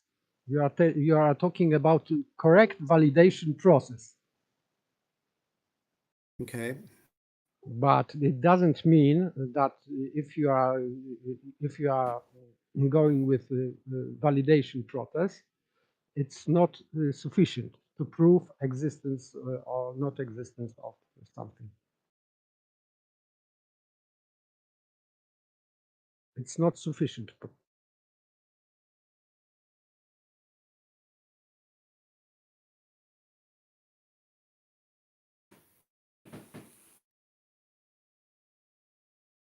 And in last sentence, this is I'd say that this is disclaimer, because but dodos don't exist. So first they the this statement, which is on as last in these 3 sentences, should be first, and the problem would be solved. Sorry, which sentences? Not with you. That dodo don't exist. This sentence should be first. So, right. So we need a compound proposition in the square of opposition. Is that what you're saying? I say that this invalidates premise, because Yeah, but Aristotle is very careful right at the beginning to say there are simple propositions, either categorical propositions, A, E, I, O, right? And there are compound propositions, which are, P and Q, or P implies Q. That his theory of the syllogism is only about simple propositions, the categorical ones. You can't get away from that. yes, I'm not Well, you are. You seem to be, because you're either saying that Aristotle got it wrong, and I think there's a good case for that, or you're saying this is right. But in that case, sorry, let me finish. In that case, you need to explain quite how he's right, how his theory of the opposition, the square of opposition, that's either right or wrong. I said that because you are bringing to existence this S or dodos. You are bringing to existence. What are you bringing into existence? You're equating something that doesn't exist with something that does. For the second time, Beddy. That's not what Organist said. He says, by saying that every dodo is a bird, he says, I'm bringing dodos into existence. Yeah, he says you're reifying them into it by your giving them the S signifier in that statement. Well, S exists. Dodos don't. Right. You can't reify a dodo that doesn't exist into an S that does. Right. Mm-hmm. They're not the same thing, obviously. So your premise is malfunctioning.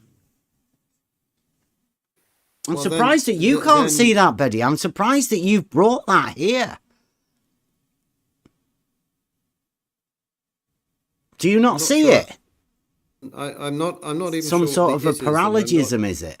Not saying. Let's go back. Can you see? Dodos don't exist, right? Yes, correct. Good. So you can't really predicate upon something that doesn't exist.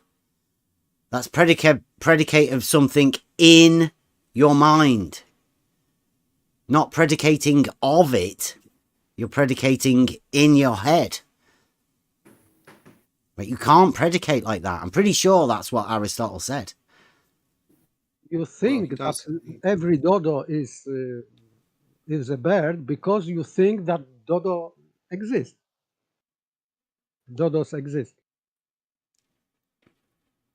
You have an imagination of a dodo in your head that you are then trying to predicate upon. Yes, this is called speculation.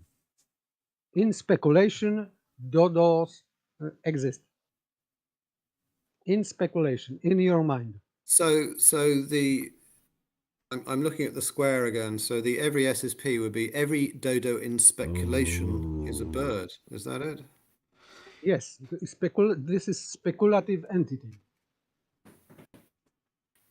Yeah, Right. this is called reification. That's why I said you could change it into seagull, couldn't you? If you wanted to. Because seagulls do exist, don't they? Yeah. And you are bringing to existence because you are thinking of this. You are saying the word dodo, so you are thinking about dodo, and you cannot think about nothingness. So this is something in your mind, whatever it is. So if I think about a dodo, then there are dodos. Is that in your mind, in speculation? Oh, there are dodos in my mind, but In actually your there aren't mind, yes, dodos. because There are your mind- dodos in your mind. I think yes, that's a dodo quote. in your mind. This is reification, and this is a thought experiment. You can say whatever. Yeah, but the propositional form, every dodo is a bird, which does not mention mind or speculation, it contains none of these words, is a valid propositional form. It just is. Your cognition is in your mind only. So No, you no, can, no. you can, The you can- yes. proposition every dodo is a bird, it does not contain the words about speculation or mind. It doesn't mention it. You're confusing stuff that's outside the proposition and not relevant to the proposition at all with the proposition itself. The proposition is every dodo is a bird. Categorical statement is in your mind. It's not No. outside. It's in your mind. You can create any that kind of statement So you want. does that mean propositions are not true or false because they're in the mind, or what? Does that mean I can't communicate? I can't tell you that I can't say that a dodo is a bird as well as thinking it. You can say that. You can say that. You can say that. And is every proposition true or false? Is it in my mind that it's true or false, or is it actually true or false? I say that this premise is false. It's not true. And once you determine a proposition to be false, don't you just stop there? Why would you continue talking about something that you already determined to be false? I don't know.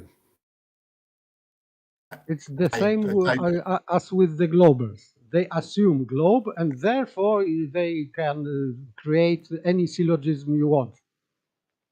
And they say that this is proof for something. They are reificating globe. Reificating. Guys, I must go. It's getting towards 10 o'clock in London. Thank you for listening. Right, give us your last slide, then I can just get a screenshot of that last one that you left us a question with. Yeah, that's the question. I am sharing, right? Yeah, I'm still. Yeah, I'm just going to get a screenshot of it. Right. Finally. That one. So here's you want to screenshot that, or I can copy it on the server tomorrow. The question is this argument valid?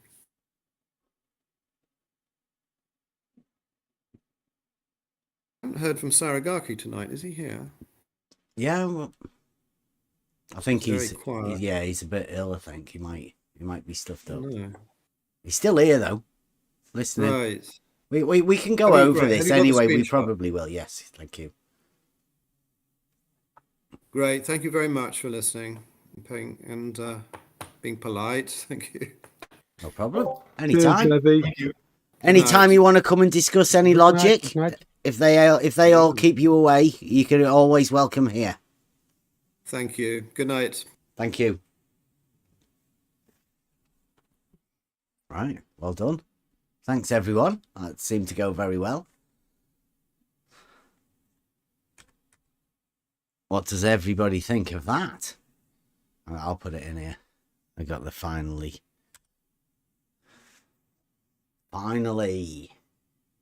So my conclusion is that this is reification. It means that in mind of the thinker, this dodos must exist. It is automatic. If you are saying that every dodo, so you are assuming automatically that in speculation that dodo exists. Therefore, you can drive with that further, but you cannot assume that this is false statement, because you have you are dead on arrival. You cannot do that.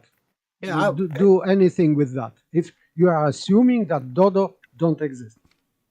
well, I'm pretty sure when we did this at the beginning, the first one we did was Kevin. I think Kevin went over it. It was the in and of. And he said at the beginning, he said, this stuff probably won't make any sense until you get into the later bits. And that very statement is going to come back now because we have to go back over that.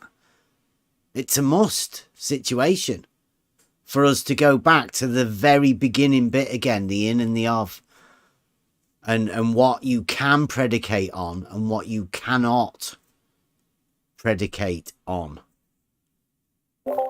That's where the distinction should be, because I can understand this if you're creating a character for a fictional book or a cartoon movie or something like that. Yeah, you could go ahead and go with that, but you know you're in that fictional world. So you're not basing anything on fact that you want to resolve anything on. You just want to create something fictional that somebody's going to enjoy. But in the real world, I mean, it's a separate. I mean, I don't think that logic should be applied there, in my opinion. It's in much as we did yesterday. I don't think we went over it enough. But that guy said, within this logical structure, in order for you to make a statement, it either has to be true or false. Right? That in order for you to say or make a statement, it either has to be true or false. You have at least you have to assume this is true. At least this is the least you can do, you have to do. You have to assume that is true. Yeah, you have to. You much in the same vein that you cannot make a statement that is either true or false, right? It can't be both, and it can't have the middle in it, and it can't be a maybe, and it can't be a question. If it's not a statement, then it's just simply not a statement, right? If it doesn't fit the either being true or false, then it's not a statement. Much of the same with this. You cannot predicate upon something that doesn't exist. Even if you are saying maybe, it means that you are assuming that it may be, therefore it is possible to be. But now I am thinking that it really is. For the sake of argument, in speculation, every time you have to assume that this dodo exists. Every time you cannot, because You can't. otherwise You can't say this dodo. It's not possible for you to say this dodo or that dodo because you can't point at it. It's not there. It doesn't exist. So you cannot say this dodo is black or this dodo is running about fast and it's in my front room. You can't do that. Therefore, you cannot predicate upon something that does not exist. That's a simple thing. I think that Aristotle was talking about. The That's fact true, that because Beddy's bringing it up and trying to make an argument and us talking for 3 hours about something that you can't do. Aristotle never said that you can predicate upon something that doesn't exist. You can't just make something up and then say something about it. Predicating on that dodo has infinite predication possibilities. Yeah. Because it doesn't exist. You could predicate anything you want. Yeah, this is the difference between. You can't predicate, though. No, exactly. Yeah. This is the difference between formal logic and material logic, because Exactly. this is, as I said, 2 plus 2 plus 2 equals 5. This is correct equation, correct, but not true. And in my mind, I can do that calculations all the time. There are false calculations, but they are correct. This is difference between correctness and truth. There's a logical way to look at this. Yes, you are so to speak, you are using logic in for wrong purpose. Right. Check out what I was thinking. The predicate part of the sentence, is it not the part that explains the subject of which you are talking? Yeah. Yes, it is. So then, isn't it simple and logical to assume that if you don't have a subject?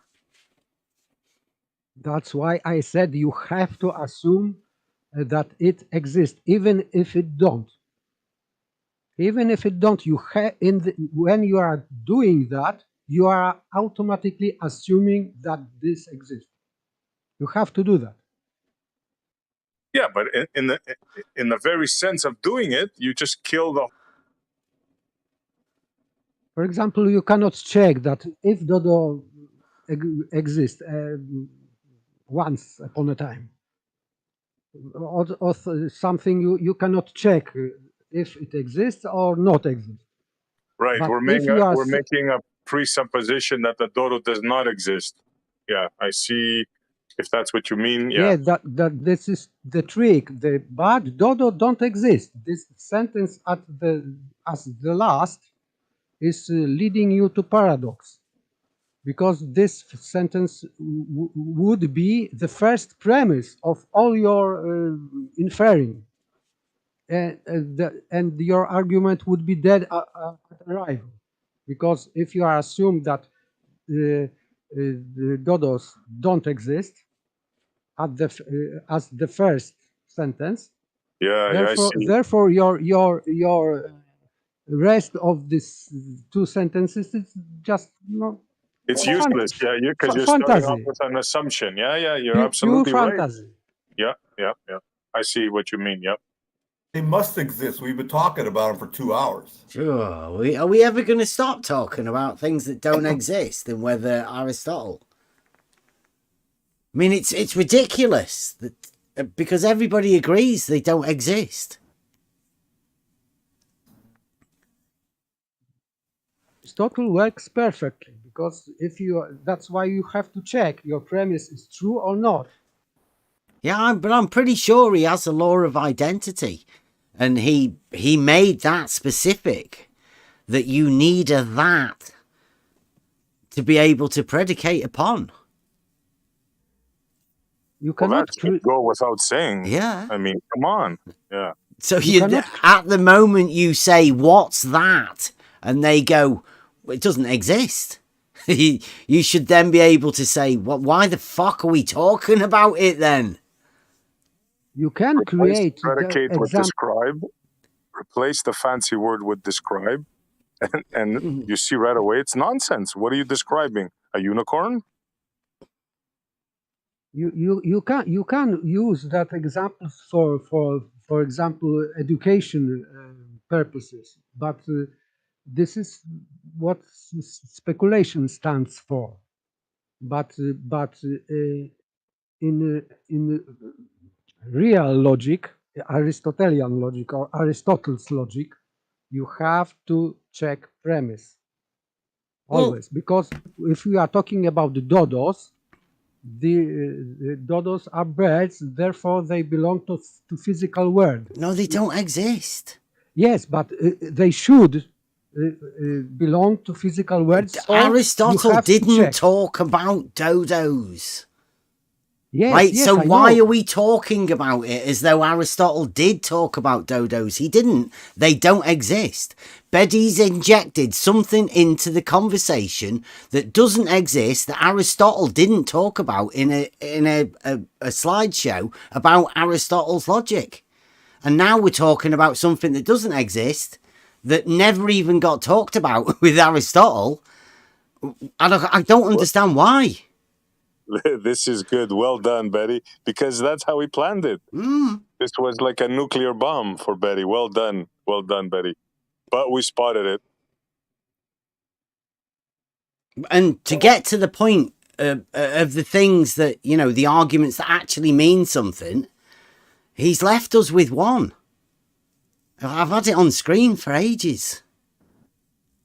We never even got to talk to Beddy about it, and I don't know why, because we were talking about something that doesn't exist. I don't know if it was intentional, but it was a good piece of wizardry. Yeah, and he managed to duck out before we did manage to talk about it. And we're still talking about it. Yeah, and we really want to talk about this fucking thing that he's left us with. As, you know, a proper argument. Because he Nicely gave us the done, one Beddy. about the horizontal being parallel to the horizon and always being straight. Well, the follow-on one is give us here. It's on screen now, finally. Premise 1, all perpendiculars to the same plane are parallel to each other. Wait, I cannot see that. All right, maybe may have been gift that off the screen. It's on YouTube. Yeah. I did put it on there, but it Okay, was, I can about see half it an hour ago. on YouTube. I can see that. Right. All perpendiculars to the same plane are parallel to each other. Definition within Euclid, book 11. Geometrically provable. Obviously. Premise 2. All perpendiculars to a horizontal plane are vertical. True.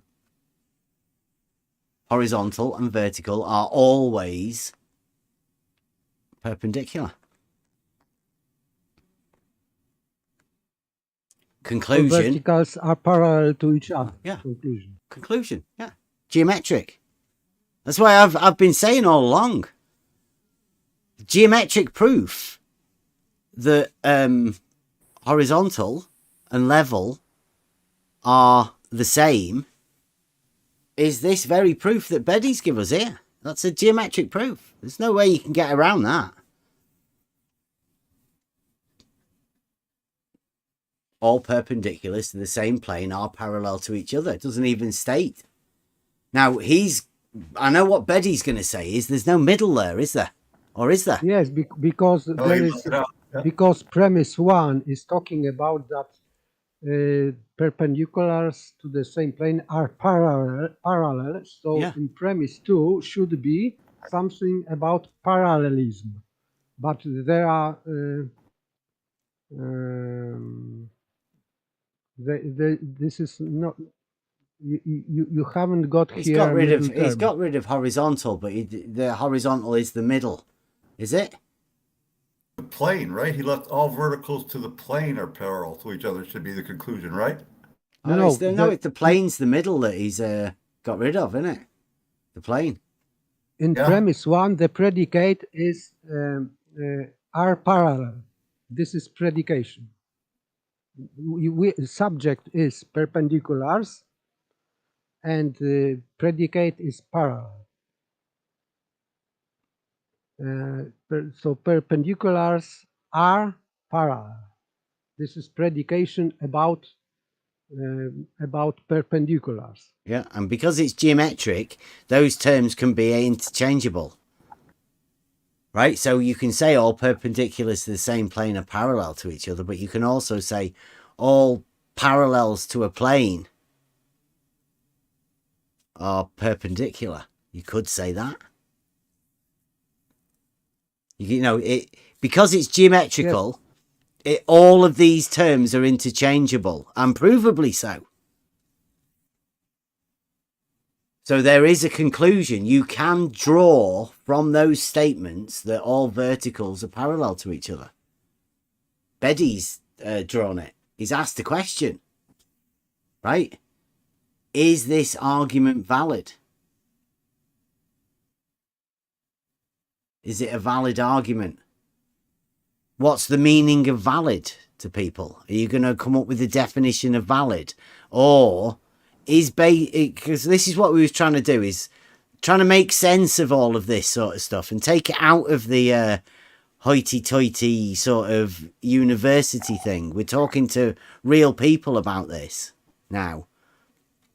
Aristotle may have said this, but the fact that Aristotle, some shadow giant, said this thing about logic doesn't or shouldn't make any difference to what logic is.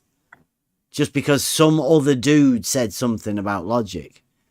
It's the same as Beddy having modern logic and traditional logic and making a difference between the two. I don't think it works like that. Logic just is logic. It doesn't change. I don't think you can change logic. So is this argument valid? I mean, is it an argument, or is it just the statements of geometric facts that you can link together? Would you call that an argument? What makes it valid? I have to think it over for a moment. I still say the conclusion should include parallel to the same plane. The same plane should be in that conclusion. Well, all perpendiculars to the same plane are parallel to each other. Right. Great. Let me get my I'll get my Euclid and give you the actual definition. A straight line is perpendicular or at right angles to a plane when it makes right angles with every straight line meeting it in that plane. That's definition 3, book 11. So a straight line is perpendicular or at right angles to a plane, which he's got there, all perpendiculars to the same plane are parallel. So he's implied parallel to this statement. A straight line is perpendicular or at right angles to a plane when it makes right angles with every straight line meeting it in that plane. All perpendiculars to a horizontal plane are vertical. So all he's doing is he's just equating that first statement and he's orientating the plane that he's talked about in a horizontal position.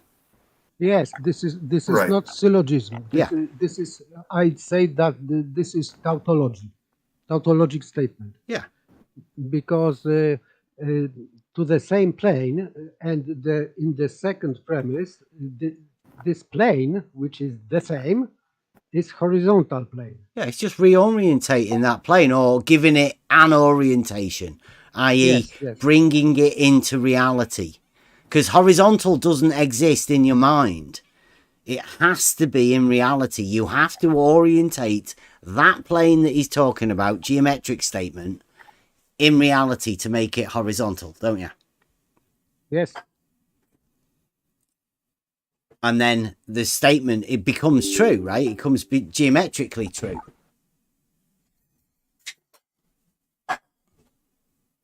Right? You bring reality and geometry together in that statement.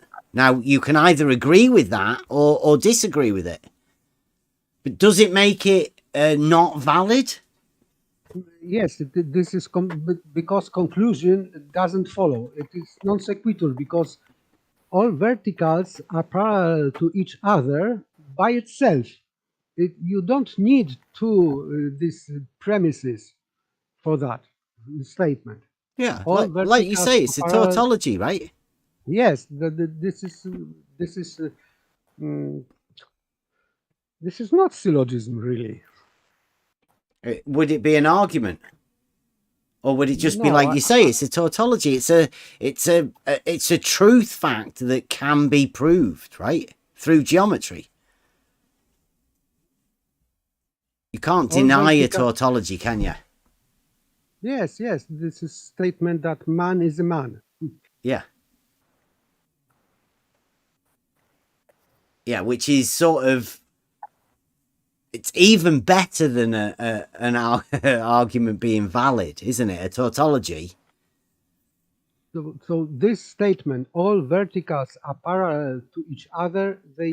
This conclusion doesn't follow two premises. This is separate statement. You can draw the statement by itself. You don't need two premises for that to prove, because conclusion is a proof. Therefore, from these two premises, I draw conclusion. Therefore, all verticals are parallel to each other. It doesn't follow. But it's already there, right? Because all you're doing is you're stating a geometric fact, premise one. And then you're saying, if I orientate this one, then it's the same thing, right? This thing is the same as this one, just with an added orientation to it. And then from that, you then say all of these are parallel.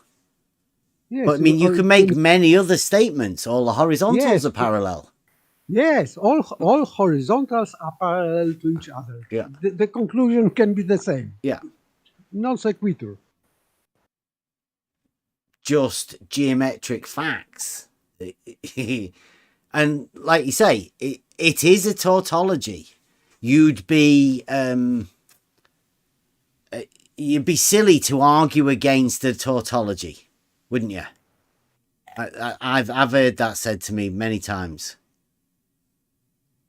T-shirt logic was. But the tautology has the vice that it doesn't prove anything. Tautology doesn't make proof. The proof's already there, isn't it? With a tautology, the proof is already within it. Yes, but you cannot use tautology as argument for anything.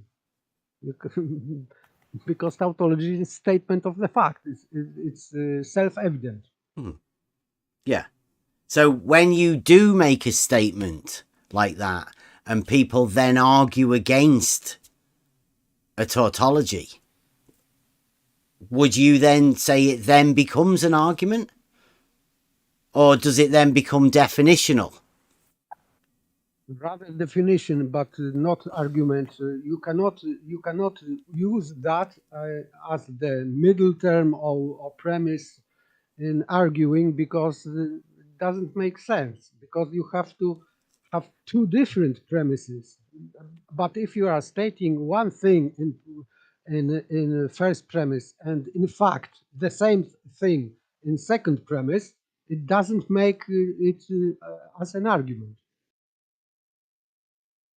It is true, tautology is true, but you cannot make argument. You cannot prove anything with that. Yeah. Like I've said, you can't argue geometry, right? Because geometry is already proved. You would need to use that geometry to disprove itself, and you can't do that. So therefore, there's no argument to be had about geometry, much in the same state as what this is. This is just an argument that can't be had, really. It shouldn't be had. It's not an argument. It's just somebody stating facts and other people then trying to take it into something else. right? Because if it's not an argument, what is it? Three separated statements. All provable.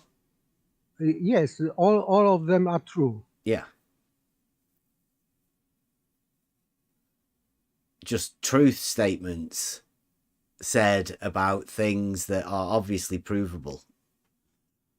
Otherwise, it wouldn't have a truth value, right? The only way you can sustain that truth value is by putting it through a process where that truth value is sustained right through to the end. That's how you be able to say it's a truth statement, because it's been proven to be true.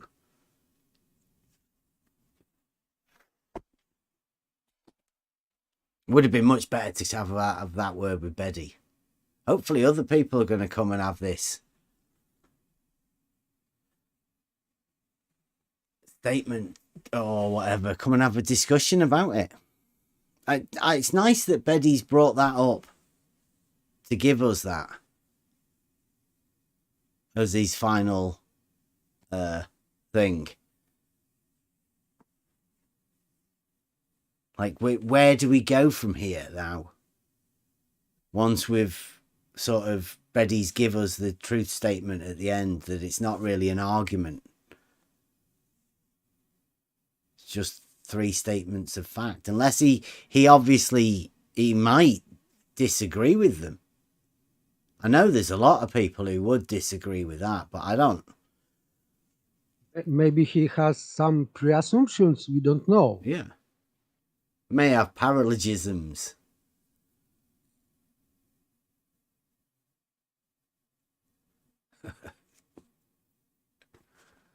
Why is there even a question there? Question mark. Well, he's asking us. He wants to have that discussion, obviously. I mean, that's what he ends with. But he made no statement or talk about it, which I would ask anyone, really. Should really make that as a thing. Let everybody see it. Ask everybody. A conclusion.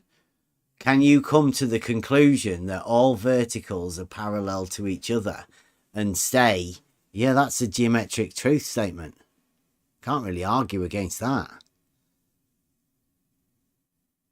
Because he's asking the question, is this argument valid? So I don't think it's an argument, it's just statements.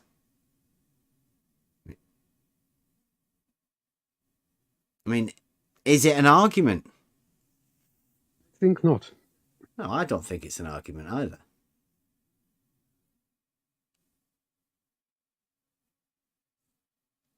There's not even much discussion to be had about it.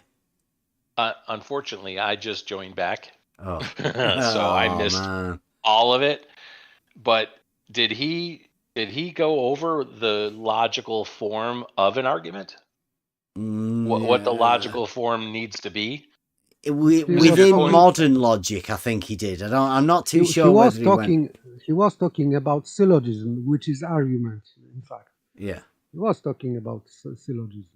The first premise, second premise, greater premise, lesser premise, and middle term. He was talking about that, but not very much. But he was talking about that. Because I agree that if this is like his last slide or so, I don't know what this is because I missed it, but that's not a syllogism, right? Would you agree, Paper? Right? Yes, it's not an if then, right?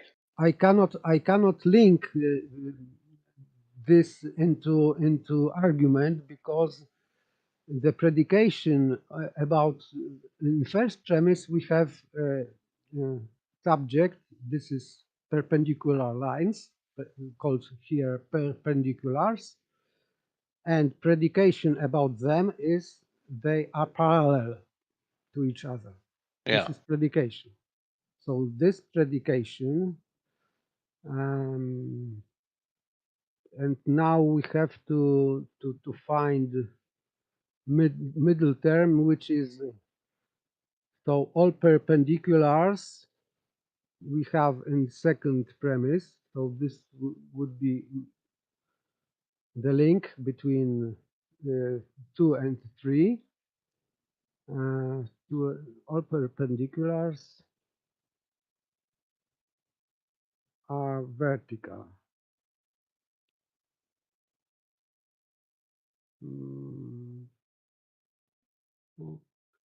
It's just a reinterpret. Maybe I can reconcile it that would be valid argument. I have to think about it, because Yeah, that's the problem, right? I agree with you, Paper, because the way that it's written, I can't answer the question, is this argument valid? The way that Beddy has it written there, I can't answer that question. Well, I can't answer either one of them because I can't answer the first one. Is this argument valid? I don't know if it's a proper form of an argument, and until it's in a proper form, I can't know if it's valid or not. I think that's what he was saying, though, right? In Beddy's presentation, he was saying this is Aristotle, but it get really blurry whether it's Aristotle or Aristotelian logic, right? Yeah, classic, or a little bit more modern. Kept getting blurred between what was this and what was that, because he added brackets in, and you know, it went backwards and forwards. We will go over it, you know, when he his actual presentation. Yeah, and I'll listen back and see, but. All right. I've made a few good statements, though. There were he was trying to bring in this geometric form to it all. I don't know whether that's because we like to use geometry, or whether it's stuck in his head about horizontals and perpendiculars. I hope so. I'm trying to understand what Kevin and Paper find perplexing, that they have to think about. What's there to think about? They're talking about Aristotle's logical form of how to place an argument together, but I would like to say that I'm with SE. Can we just try and keep it so that everybody can try and understand this, and not try and go into some sort of what Aristotle thought or what everybody thinks Aristotle thought about how you should predicate? Let's just try and make an argument that we understand, put it in a way that all of us can help to understand what's going on, because it seems to me like there's a lot of people throwing confusion into an argument that should be very simple. We're trying to keep it as simple as possible. This example of these dodo birds, this is classical example of setting up paradox. But you can get rid of this paradox if you assuming that this dodo exists. It's a paradox. Right? Tells you there's a problem. It is paradox, yes, because at the same time the conclusion would be that at the same time dodo exists and don't exist. Well, no, there's a paradox in the fact that you're trying to say something, but until you can show the dodo, this paradox is going to occur, right? And then the moment that you can show the dodo, then the paradox stops appearing. But nobody's ever showed a dodo. Everybody exists, it doesn't exist. Everybody agrees that it doesn't exist. That's why in the first sentence you have to assume that dodo exists and don't exist at the same time, which is nonsense. Yeah. I guess dodos was something that was discussed. Oh, man. Yeah, he brought dodos into it. All right. Well, we don't have to rehash it for everybody. Reasons. We don't have to rehash it for everybody because of me. I will say I don't disagree with what you and Essie are saying. I'm just saying that this presentation was to go over Aristotle's logic and syllogism, which carries with it a logical form, and this doesn't look like one to me. Is all I'm saying. Yeah. It has nothing to do with whether or not we can get folks to understand what's sort of happening here, or something easy to understand in regards to logical form. I think that's fair to want to do that, and I agree we should. Yeah. Now, just because we're saying it may or may not be an argument, doesn't in any way take away from the facts that are wrote down there. Agreed. Those are geometric facts. Yeah. Seems to me. It's just that maybe I can reconcile, because something is it doesn't look like argument because these three statements are so obvious, but I found the same obviousness in the first, for example, in the first what not postulate, but first problems or propositions. I think propositions about triangle, how to create equilateral triangle. I think this is first proposition in first book at the edge. Yeah. So you are creating two circles, and you are creating three radii, and therefore they must be equal to each other. So, but under this picture there is an argument which seems to be irrelevant. It looks like tautology, but this is argument, really. Yeah. Okay. Right. Let's put it in an argument form. Well, I'll give it to you straight. I mean, you tell me. Does this sound like an argument? If all perpendiculars to the same plane are parallel to each other, and all perpendiculars to a horizontal plane are vertical, then all verticals are parallel to each other. Yes. All I did was add yes, if yes, and then. Yes. That's proper logical form. Yeah. Yeah. Now that is an argument, right? That is both valid and sound, I would say. Absolutely. Yeah, or almost a tautology, maybe even a tautology, because I think it is. It's you cannot disprove that, and like Paper said, they're obvious facts. I mean, you'd struggle to deny it. I would. Yes, you can say that this is proof, but this is so close to common notion that you can grasp it without arguing. Yeah.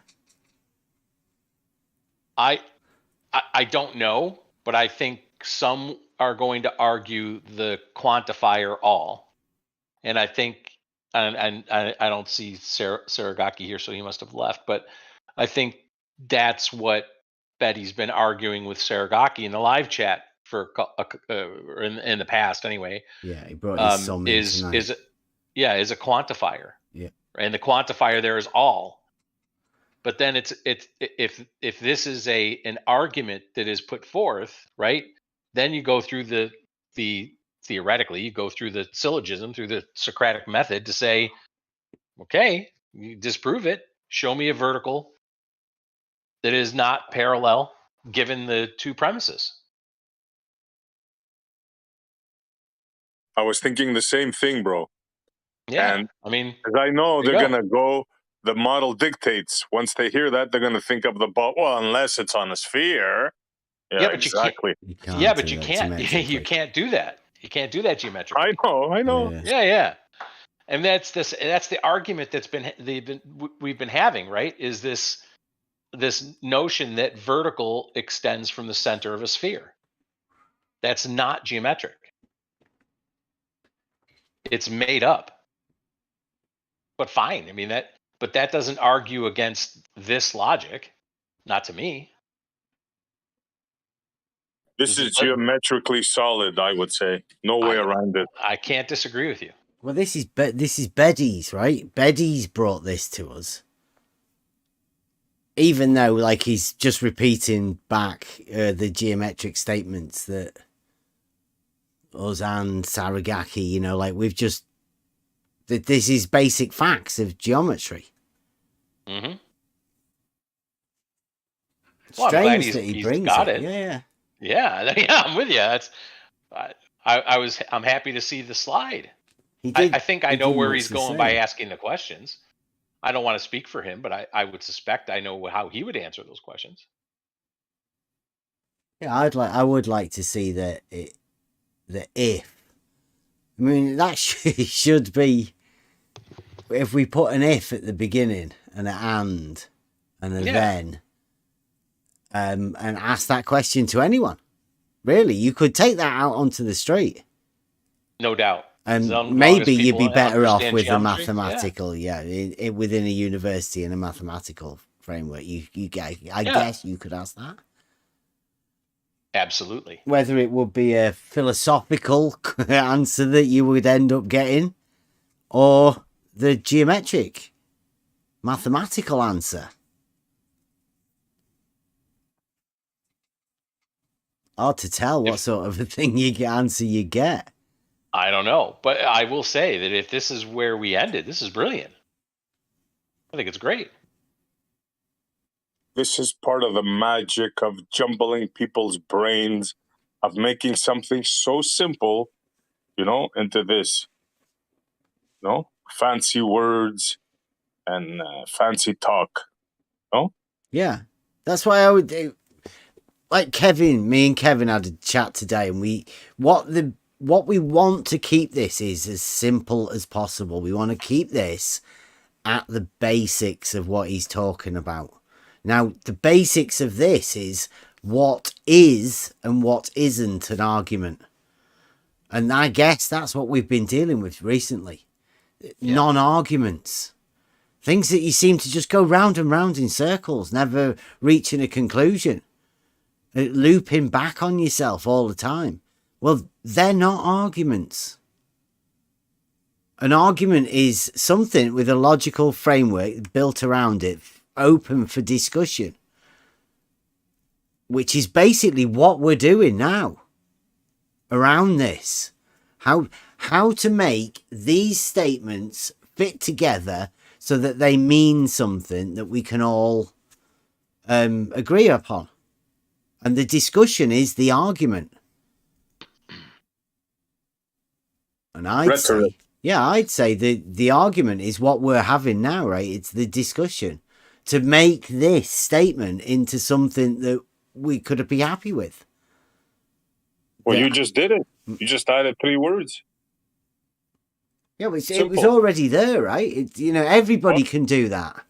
I didn't think anything was needed there, to be honest with you. But yeah, that helped it along. Because when I first read it, my first reaction was, okay. Yeah. Why is there a question there? Yeah. Which is what the words are meant to do, right? When Aristotle was talking about this, the framework of building the words up and having the meanings of the words, and then lay it out in a way that it's understandable. Well, that's what we're talking about. We're not talking about who said what and with the conjunctives and all of that. All of them fancy words don't really mean anything. It's the fact that you can convey a message that people can grasp hold of, and they can formulate it in their minds and do things, and then come back with a discussion, and it shows that you're understanding it. Yeah, it comes to a point with all them fancy words, right? It's like, when you hear like wah wah wah wah wah wah wah wah, that's what like Charlie Brown, like it becomes after a while. Yeah. Talk simple, talk English, Don't go out into these fancy things and try to act smart, Explain yourself calmly and logically. Hopefully, yes. And with true value, because you have to always check if the statement is true, if it fits reality.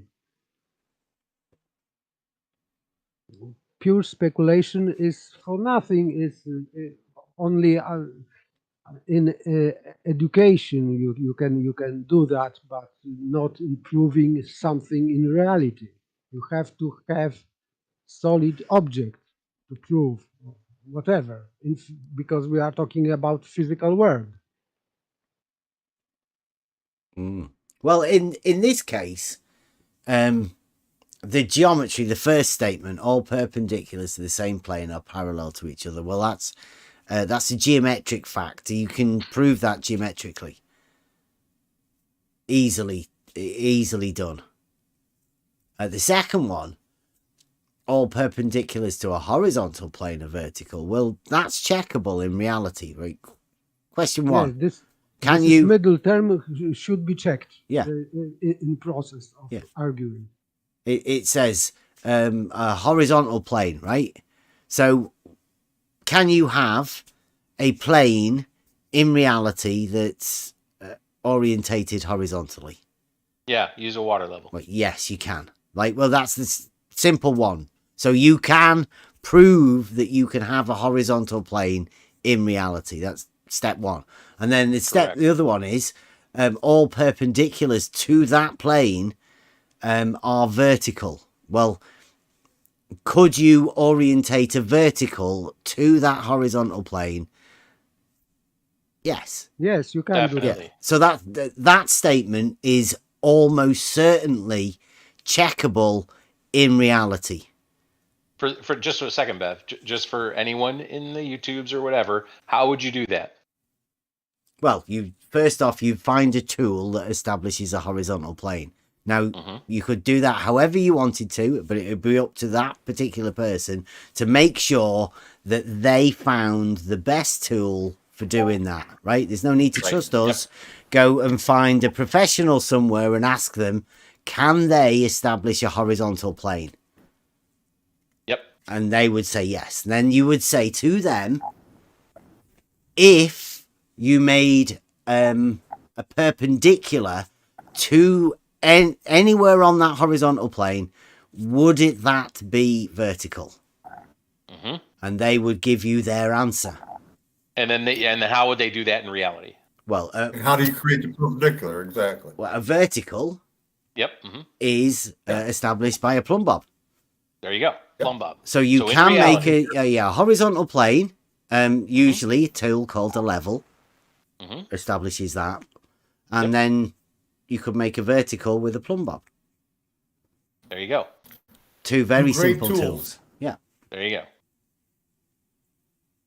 And then a conclusion, obviously. There's multiple conclusions that you can draw to that from that, because, like Paper said, it's just one of many conclusions that all verticals are parallel to each other. But I think that's what he wants to hear people saying, because there is a group of people that think that's ridiculous, that all verticals are parallel geometrically. On the globe, all verticals are divergent. Yeah, no verticals are parallel. But in reality, we know that's not true. Yeah. Well, in reality, we're bound to the geometric laws that I am anyway. And me personally, I'm bound to the geometric laws of reality, and they state that all verticals are parallel. Now, I got really shocked when I first heard that. Literally, when I came into this and heard that all verticals are not parallel. Yes, because they say they are establishing local horizontal, and this plumb line is vertical to local horizontal line. That's why they are introducing new predicament about horizontal, because we know that horizontal is just horizontal, but they are adding locally horizontal. This is new predicament and false.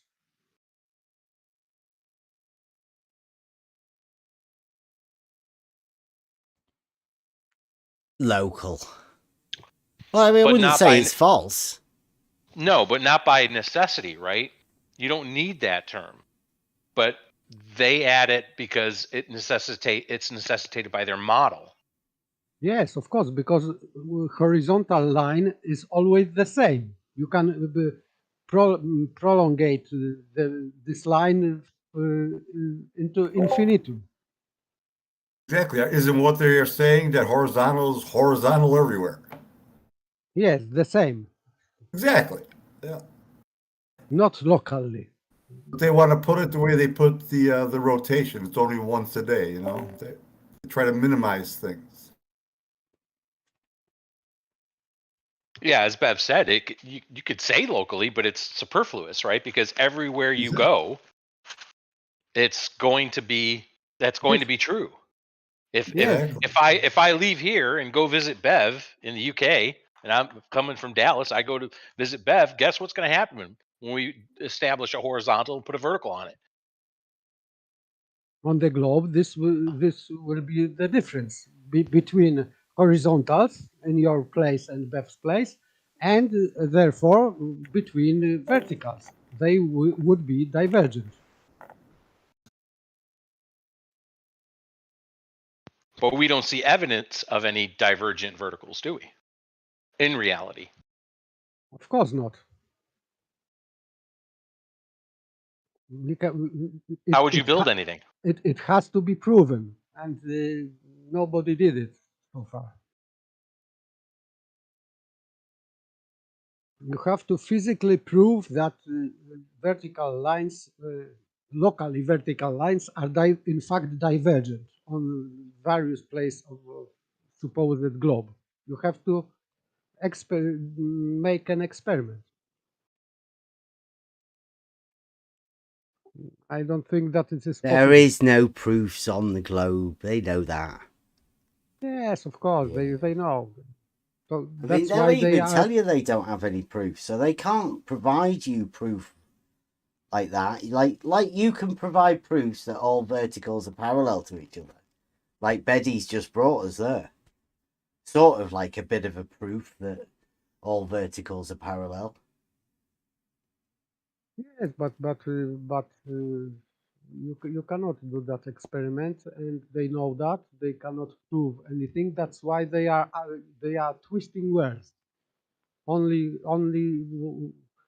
what they are doing, they are twisting words. They are adding, for example, local, very horizontal, which changes meaning of this word, because horizontal line is a straight line, and if it's only locally, therefore they are not talking about the straight line by only about section of straight line.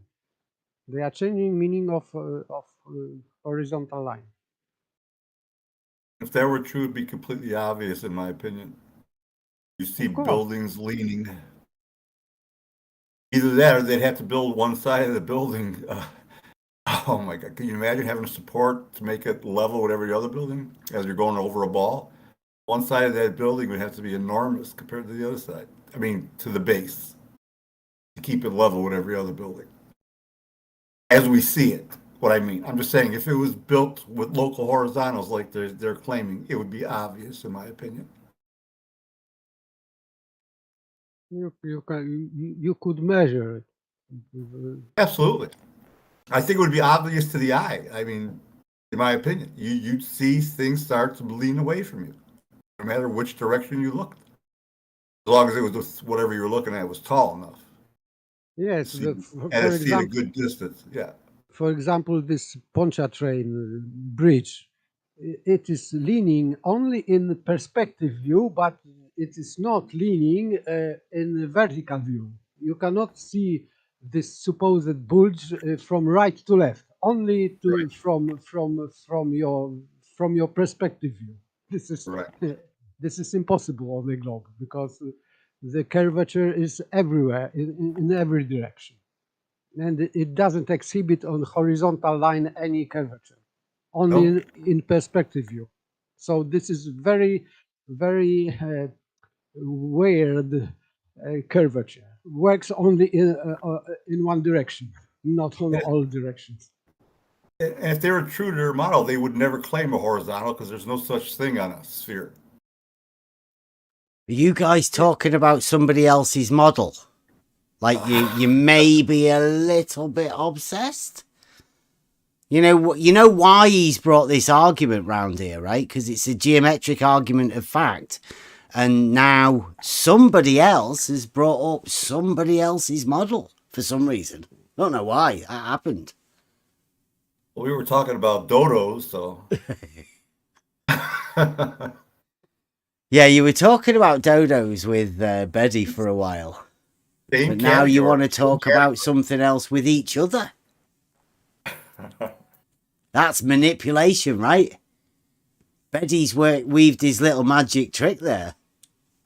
Yeah, that's fine. We are only talking about inconsistency in their model. Yeah, it's somebody else's model that doesn't exist. You're predicating upon something that has never been proved. That it's just fantasy. Yes, it's like saying that Sherlock Holmes was mistaken on something. He didn't exist, so but inside this novel he did a mistake. Well, I've not read that novel. Whatever. I just came back. I had to leave just as you got him off the dodo topic. I had to leave, and so just with like in danger of rehashing something, could anyone summarize real quick how we ended up this whole thing? Show Saragaki that last slide. Yeah, well, we never actually got to talk about it. Really? No. The final slide, that one, we never got to it because dodos. Yeah, I think that was probably, kind of on purpose. Yeah, me too. I think the dodo thing was on purpose as well. It's for a similar reason. Yeah, that's what I'm thinking. Yeah. This is classical paradox because from this inferring, which Beddy proposed, the conclusion would be that the dodo can exist and not exist at the same time. This is paradox, of course. I got two things that I noticed, and that's he wanted every to be opposite to some. In a way, he wanted to make that happen. Yeah, I called it false dichotomy because every is not opposite to some in strict sense, because opposition to every is none. The other thing is he didn't want to actually say what he thinks. He just wanted to cite people.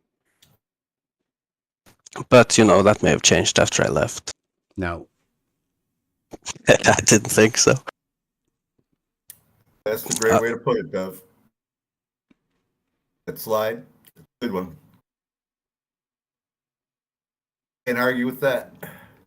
So, am I understanding it properly? If that's his whole conclusion, is that this is not in argument form logically, therefore invalid? Nope, that's where I went to. Okay. I don't know. We never got to talk to him about so. This last one. We don't know what the purpose of him doing this. This seems to me like when T-shirt logic got dropped in the middle of that bomb that we call T-shirt logic got dropped in the middle of the globe thing and decimated poor Bob's live stream thing. Well, this is something to me that I don't know whether it should be brought up, or who's going to have this argument, who's going to have this discussion, who else can have this discussion.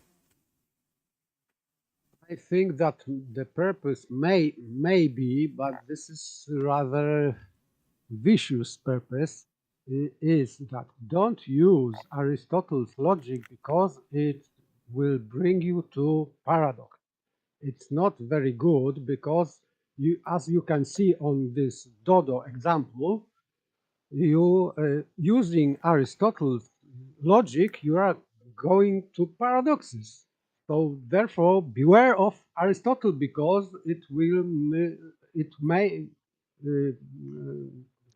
drive you away from logic or from truth. No, I think it might be that. I'm not having that. I'm pretty sure we're gonna have to go over it again with Kevin, but I'm pretty sure when we did those first things, it was things that you can predicate upon.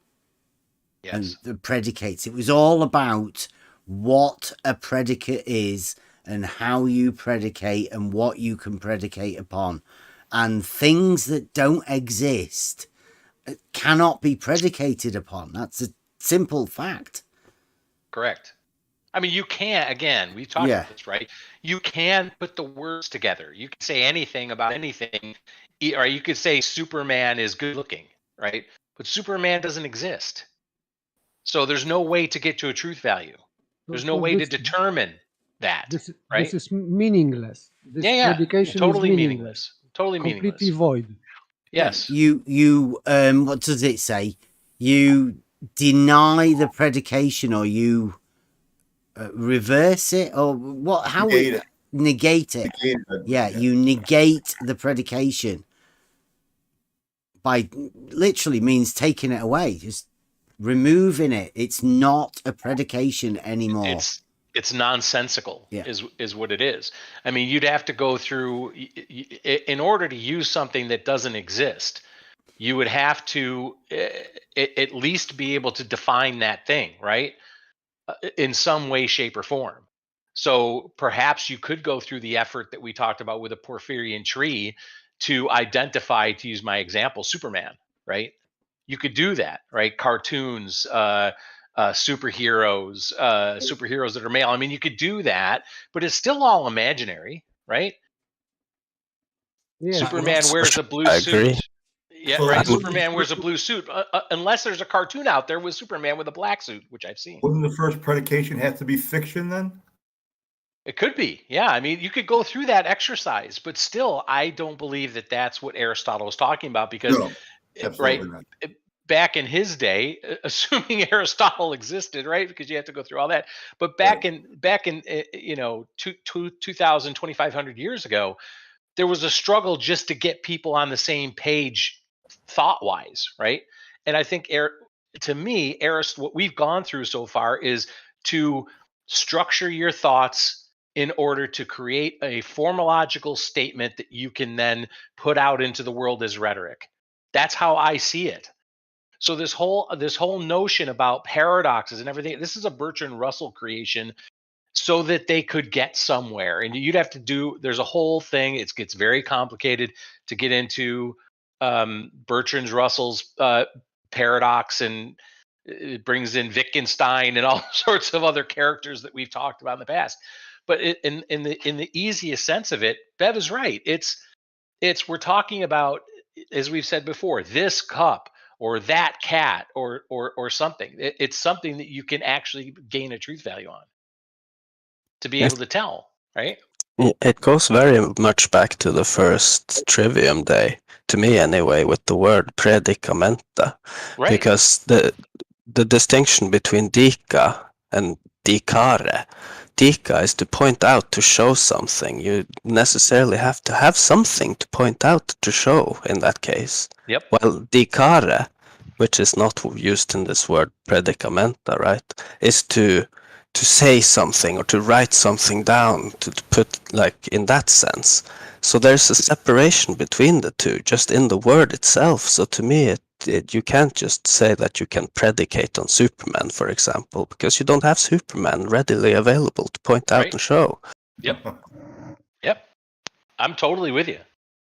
That's why I was talking about reification, and I said this to Beddy, that he is reificating, because of course you can say that Superman exists, because I think now, for the sake of argument, for speculation, that Superman exists, therefore he is such as such. But you have to do this reification. So even in speculation, you have to assume it is true.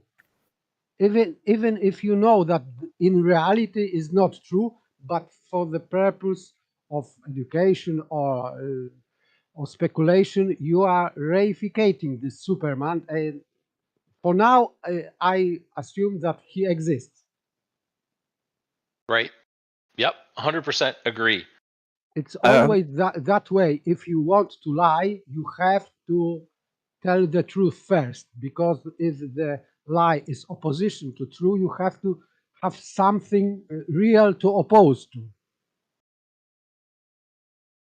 If you are negating something, you have first to have something to negate.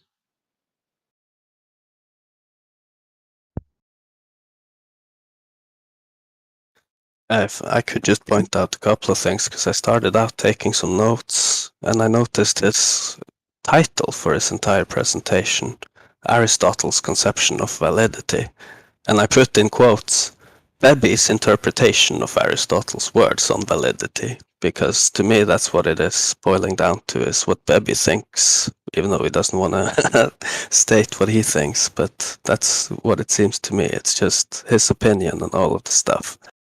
Number one, and number two is the idea of validity he had up there. Does the conclusion follow from the premises? And I think that last slide, I think it's very clear that yes, the conclusion follows from the premises.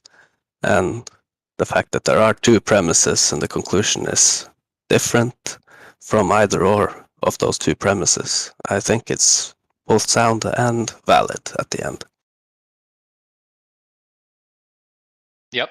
We totally got to the same conclusion you did, Saragaki, and I got there as well, because I couldn't be on for the entire thing as well. So yeah, it is clear. I'm just wondering, and without Beddy being here to say or not, I'm wondering if it's the quantifier that he has a problem with, because he had talked to you in the past about quantifiers, right?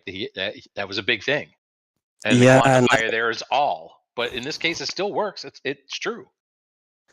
I think he brought that up because when we started having that argument, I didn't have any specific qualifier. So to me, that when you say vertical is perpendicular to horizontal, it goes without saying that you're talking about every vertical and every horizontal, right? Yep. So that's why I put these all there. But if he's going to argue about the word all, just put every perpendicular to the same plane. Every, it turns out to be the same thing in the end anyway. Doesn't need the qualifier. No, the perpendicular is a geometric term. I mean, it should go without saying, really.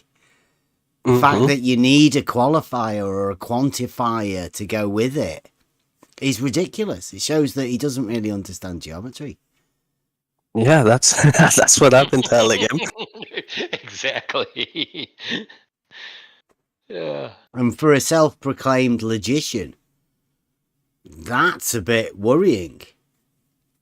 Yeah, I would agree, because if, like, as a cornerstone for logic, I mean, geometry comes afterwards, but if you want to have a real concrete sort of learning tool when it comes to logic, geometry is so good for that. So to having him having a bad understanding of geometry is kind of weird when he's a self-proclaimed logician. Yeah, it's almost as if somebody who's learnt logic, but without learning any Euclid. Yep. Because it's just, let's face it, Euclid is the formulation of logic into a line and space form. To visual things. You can see this logic, not only to comprehend with your mind, this speculatively or in abstractive way, but you can see demonstrate. With your own eyes. Yes, you can see with your own eyes how logic works. You can see that with your eyes. Yeah, and you can formulate it, right? You can see the process. And if anybody hasn't got Euclidia, man, get that. Because that really does link the geometry that you do with the process, the demonstration and the logical form. It really shows you where this progression goes through. Since you brought that up, should we, I say we, I'm going to say you, can you do that tomorrow? Since it's Euclid night tomorrow, yeah? Can we go through some Euclidia? It'd be nice. I think it'd be good to show the link between the geometry and the logic and talk about them both. Yes, I could Euclidia. Find some that go along with the perpendiculars. All of these statements. I bet we can find some of the Euclidia exercises that help us prove these geometric facts and linking vertical and horizontal to them. Because the geometry cannot be denied. The only thing within these statements that Beddy's put here with the all perpendiculars is horizontal and vertical. The geometry based around that can't be denied. And then the vertical and horizontal, they're the only thing that you can possibly question. But who's willing to question whether vertical and horizontal are perpendicular? Yeah. Well, there are some people, no doubt. Mm-hmm. And it seems so strange to me, right? If you have a horizontal plane, you could have lines intersecting that plane at any angle you choose, but it will only be a vertical line once it's actually at right angles to every single straight line within that plane. That's what vertical is, so I don't understand the confusion, really. Yeah, the only question really that should be asked is, can you orientate a plane horizontally? Yeah, I mean, as long as you can have a plane whatsoever, then you can orient it or horizontally, yeah. Yeah. And the fact that the surface of liquid water at rest establishes the horizontal plane is just beautiful. Yeah. And it's what your conception of horizontal is then. And if it doesn't coincide with a plane, then you can't say that you can orientate a plane horizontally. It's just not possible if you don't have a chance of a horizontal having a plane. It's crazy, isn't it? To think of the things that you have to wrap your mind around in order for you to maintain that model. I'm lucky I don't have to. I asked the question earlier this day about this very thing, because you have vertical being perpendicular to horizontal, and you have plumb being perpendicular to level. I mean, enough said, really, but you have some people who want to have horizontal be a plane as it is, but level be a circle, but at the same time keep the perpendicular relationship. Still perpendicular. Yeah, they're the same, but different. That goes against, it's the law of non-contradiction, isn't it? Or the excluded middle. We don't understand. They are locally perpendicular. Well, they are superfluous. locally. That's what we've been saying. All surveyors survey locally, and every time you move your plumb bob or whatever, then yeah, that is perpendicular locally. It's just that perpendicular isn't a local thing. It's about straight lines, and straight lines can be extended indefinitely in a straight line. So it's not really local. An indefinite straight line isn't really local. In fact, local means that the surveyors are doing something in some location. That's all. Yeah. Yeah, which they have to, right? They have to be there in order to do any measurements. Strangely enough, every surveyor. Which means that every surveyor is a local surveyor. And since locally level and horizontal are the same, and perpendicular to a plumb bob, then everywhere locally perpendicular. Yeah, everywhere is local. That's every point, everywhere perpendicular. Ask yourself, where's the ball? They must have curving horizontal line. Bendizontal. It's been a long time. Yes. Come back, bendizontal. It's ridiculous because you can't have perpendicular then. Cannot. There's no such thing. It's the great paralogism. It's a mind trick, the best mind trick anybody's ever played on anyone.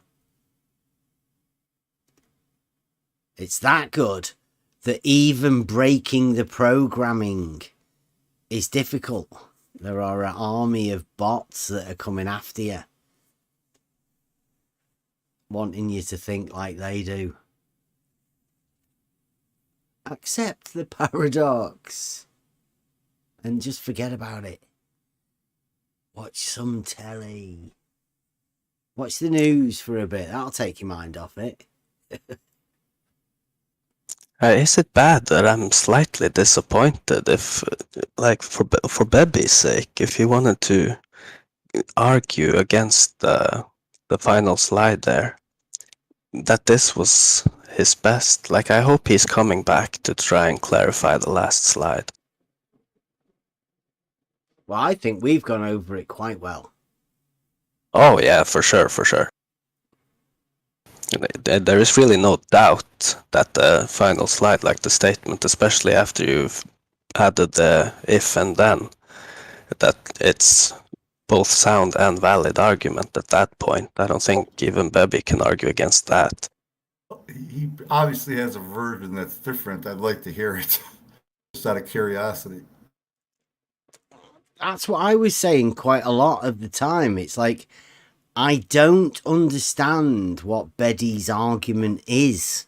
I never did. I don't think there's much of an argument been laid forward, unless he was, because he came here to teach us, or to, do a presentation about Aristotle's logic, but then conflated it with modern logic at every step of the way. He tried comparing the two, but then left no statement about what the conclusion between the comparisons between the two are. He seemed to say that Aristotle was at odds about him talking about dodos, which I was as well.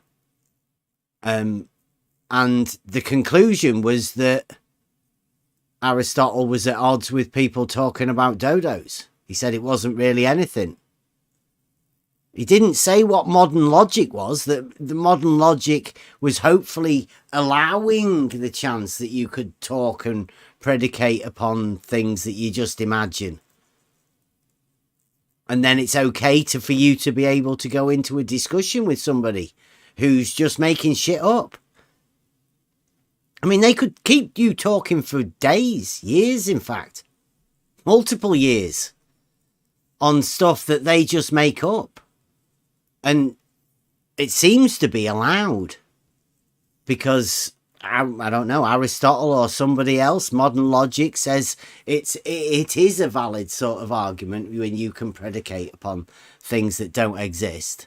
And then you can argue and discuss and go over things that don't exist and the chances of these things that don't exist doing things that they may be able to do or may not be able to do. And then you end up of you talking about it, yeah. Well, yeah, you end up like Paper was pointing out earlier. You end up having to accept a faulty assumption at the beginning, while you're never going to get around addressing the fact that it's a faulty assumption. Yeah, just accept it, and we'll let us talk about it for a bit. But mathematicians don't have problem with that because it is very convenient for mathematicians because they have no problem with assuming things as true which don't exist. This example is very good for mathematicians because they don't need maths. Yes, that's why this is Aristotle. Some things from Aristotle are useful. These paradoxes are useful for mathematicians because they don't bother with reality. If they, for example, assign number 1 for something that doesn't exist, they don't bother if it exists. It has value 1, therefore it is for us. No problem. Yeah, but what Aristotle was doing, he was saying, using it as an example, as a thing that you cannot do. There is no nothing to be gained from doing that, was Aristotle's statement. So therefore, Beddy wanted to say the opposite. He wanted to actually use it, and he showed everyone how you use something that Aristotle said didn't exist in a discussion that he discussed for about an hour, something that doesn't exist. And the fact that Aristotle was at odds with the fact that that discussion was going on. Beddy showed her that, how the discussion should go, which is how you can talk about something that doesn't exist and how people talk about it. I was thinking of Buster a lot of the time, like the statement, all cell phones in the room are on. Yeah, but there are no cell phones in the room, bro. Yeah. Yeah, they should end there, right? There's nothing to talk about anymore because there are no cell phones. And I think Paper Organist, that point you made about 2 + 2 = 5 is mathematically and, well, grammatically correct within the framework of mathematics, but it doesn't necessarily make the statement true in the sense that, the quantity of 2 + 2 = 5. But grammatically, you can say it. Yes, because there is difference between formal logic and material logic. But it doesn't contain a truth value, does it? You have to have both. You have to be formally correct and have a true value of your, for example, premise. You have to have two things, not only one, not only correct sentence. Exactly. You have to have both, and truth is dealt by material logic, and formal logic is just how you express your argument, validly or not validly. But you have to have also material value. It means truth. It must be true, not only whatever it is. We are going with argument because we have to argue about reptilians, for example. No, you have to have material basis for this. Material basis means true value of something. Yeah, it means you'll have to have something in reality to validate. Yeah. Otherwise, you are going just for pure speculation, fantasy, and so on. Yeah, that's why I put earlier, this sounds like fantasy football, because, you know, you can get a group of people all interested in it to talk about it for hours and hours, but it's still fantasy football. Yes, that's why. But even then, you have to reificate this, because Yeah. otherwise you wouldn't have fun. Yeah, and everybody who enters into that hobby, I guess we call it, you know, they have to agree with that reification or just accept it and live within that framework of, you know, the fantasy. Yes, just for fun, for example. Yeah. Because if you don't agree that this is real, this is suspension of disbelief. Therefore, nobody would come to cinema, playing games, video games, or whatever, because this would be not fun. You have to suspend your disbelief for a moment, and this is called reification. You have to think that for a while that this is real. I'm really glad you made that point of material and formal, made that distinction where he explicitly said that he doesn't want to do that. Yes, because this is I wonder why. Nailing point. Yeah.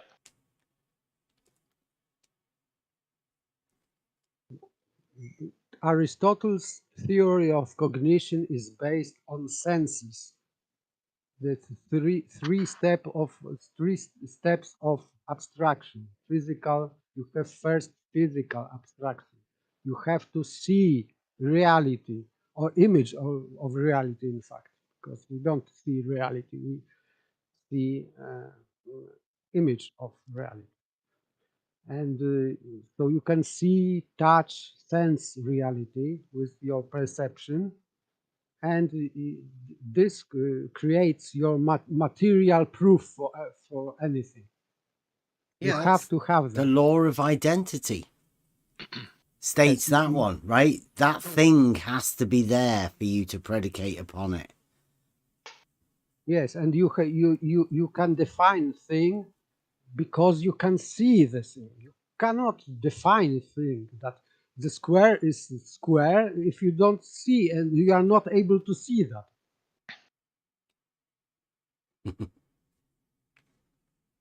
Yes. I think I don't know if it's worth pointing out, but just for fun, right? When you brought up the idea of Socrates is sitting versus is not sitting being its opposite, how that could be all sorts of things, from walking to running to eating, sleeping, you name it. Yeah. It's, how do I phrase it? Like, if you're talking about Socrates and he is, in fact, sitting down, and you're saying that Socrates is running, for example, then you can't be predicating on Socrates because you can clearly tell that he's actually sitting. So this wouldn't be a correct way to do it. Yeah, not a predication. No, it would be a made up thing. Yeah, it's not true. It's not true. Yes, correct, but not true. There is distinction because the statement can be correct and untrue at the same time. It can be like 2 + 2 = 5. It is correct but untrue. Yeah, you can stick to all the grammatical laws that is needed to form the sentence, but it doesn't make the sentence true. Yes, so formally is correct and material is untrue. Correct. Now, maybe folks can get the idea why, when Raven and I first started this, the very first thing we said about predication was that it, in my opinion, had to have a truth value. And of course, there were several people that totally disagree with that. There still may be people that disagree with that. But from a logical form, to knowing where you're going, right? Knowing the road ahead of you now, because we're there looking at logic statements. As paper says, that truth has to be part of the equation here. Even if it is only imaginary truth. Correct. Yeah. For example, Superman. You have to imagine that for a while that Superman is true, because otherwise you would not have fun. Right. That's why I said all along, people are going to have to make a decision about truth and truth value and what that means to them. Right. And it's not making a statement on what someone can say or not say,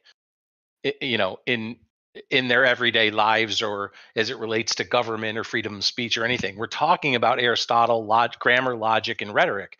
That's what we're talking about. In that context, there is a truth value. Even only implicitly assumed. Correct. Yeah.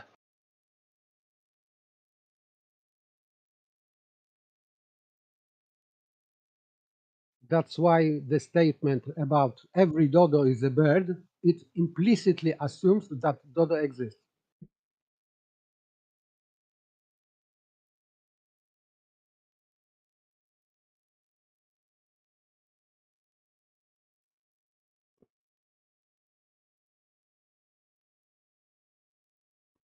Well, at some point within the thing, like you said, within the middle statement, you have to prove it.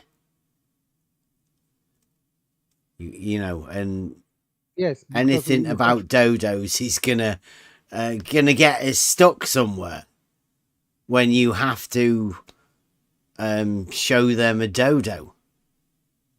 Yes, so this is in fact what he wrote. Every dodo is a bird. Then what was the second? Some dodo is a bird. What he wrote, I think. But the third, what I call disclaimer. But dodo don't exist. So it is generally this is modus tollendo tollens, because if you say that dodos don't exist, you are canceling your premise, and this is classical modus tollendo tollens. So you are canceling premise by using middle term, which is negating. So because dodo don't exist, so therefore it is impossible that every bird is every dodo is bird. This is, I think, this is modus tollendo tollens. So this is argument against existence of dodo. Was that paper? Do you know if that, in your opinion, was the use of dodo purposely provided in order to somehow create a paradox? Or yes, paradox, and this paradox, I think it was for purpose that beware of Aristotle, because Aristotle may be misleading. I see what you mean. Okay. Without going through the conversation that we were just through on reification and having to suspend disbelief and those kinds of things if you want to entertain something that doesn't really exist in reality. Yeah. Yes, but without this, you can come to conclude, or audience may come to conclusion that Aristotle is not safe. Agreed. If that's the case, again, I'll have to listen back at it, but it sounds to me like that, like you are correct, that's where where he may have been trying to go, which is interesting to me, right? And not at all that surprising. Why bring that one up at the end, though? I don't think he finished where he was going, because it seems to me like if the dodo thing didn't drag out for as long as it appears that it has, or that it had, he may have attempted to use that and follow the roadmap of the dodo to create a paradox, right? In people's minds. Ooh. With that final slide. But I'm only speculating. I don't know for sure. Yeah, right? I think they've got it. They've got it tough, because if Beddy's intent there was to discredit that last slide, or bring up a discussion that we're meant to be talking about that last slide, I don't know. I mean, it's not only us to ask that question to, right? I mean, it does end up with a statement at the end. Is this argument valid? Yes. And then it always says, if not, why not? And you don't, well, you don't need to answer that one, do you? Well, as a professional writer, I am a professional writer, I can tell you, you don't write that statement unless you're begging the question that the answer is no. Yeah. Yeah, you don't write that, if not, why not, at the end. Correct. Yeah. If the author of that statement puts that statement in, they've already answered the question in the negative. That's what I'd say too. The way writing works. Yeah. But that's just the way writing works. Beddy doesn't work like that.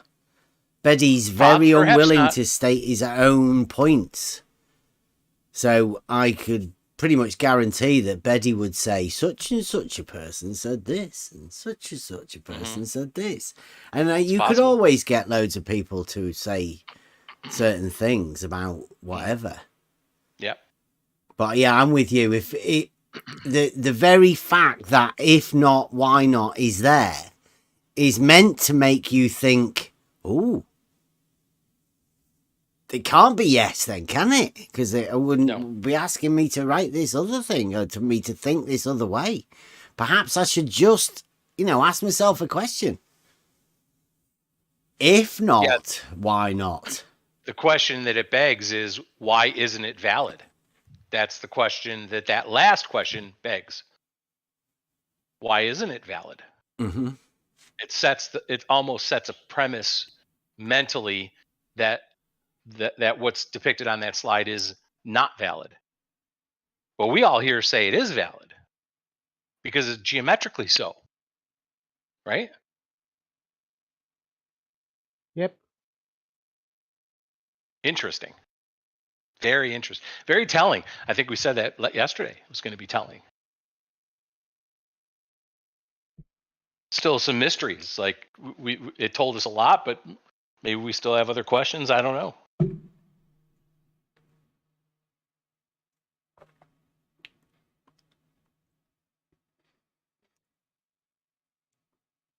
Well, I'm hoping for more of these presentations. I still like the fact that Beddy's willing to come and talk. Because, I mean, since we started this logic thing, I don't believe anybody's come and talked to us about it. Beddy came.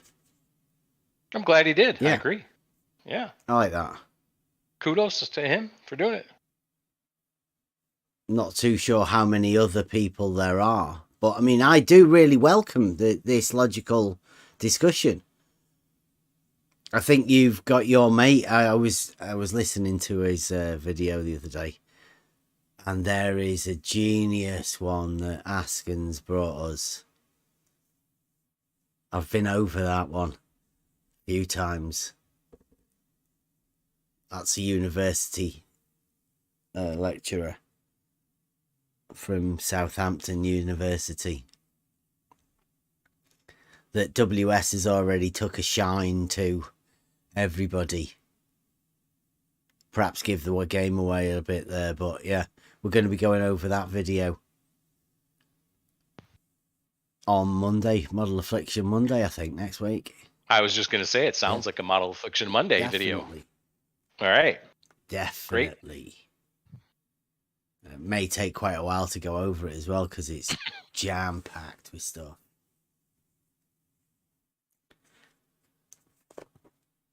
And like, yeah, tomorrow we'll try and go over this geometric proofs behind Saragaki's perpendiculars. I think that's what this is. This that Beddy's brought here is the extension of t-shirt logic.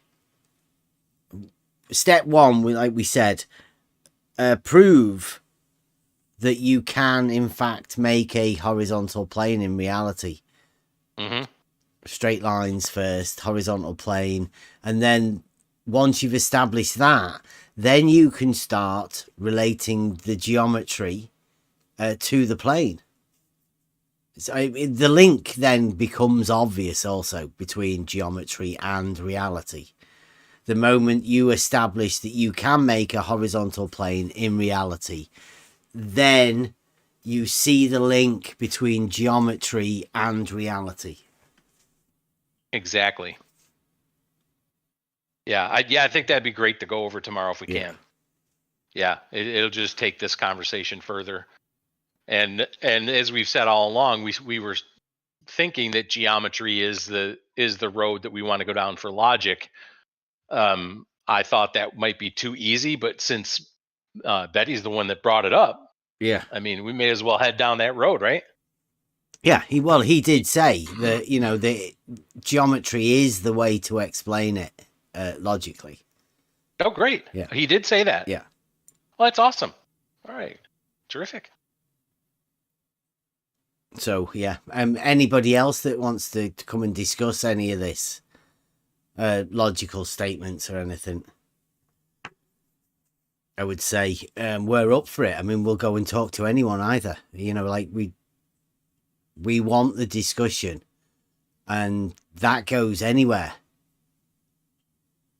I will have any of these geometric discussions or logic discussions or whatever, but I want to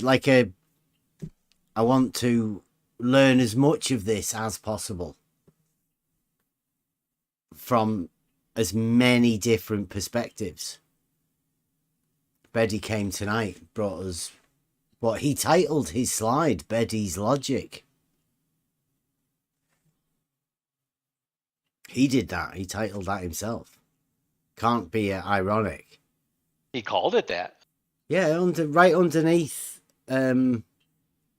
his title. Oh. Yeah, it just said Beddy's Logic. Okay. All right. I thought it was Aristotle's logic, but okay. Yeah. All right. Well, fair enough. I mean, there you go. Let me see whether I can get it on me. This was Aristotelian logic. So it was Beddy's variation. Yeah. Well, it would be good to get him back in again too, because if it really is Beddy's logic, then I'd like to hear it in his own words rather than parroting Stanford or, you know, anyone else as to, you know, what he thinks about classical logic versus truly Aristotle's logic versus, you know, something that was tweaked versus Bertrand Russell versus, you know, anyone else's logic in quote modern times within the last 200-300 years. It'd be interesting to get his, you know, full idea of what that is and what that means. Maybe he thinks we already know. I don't know if anybody else does. There you go in the live chat.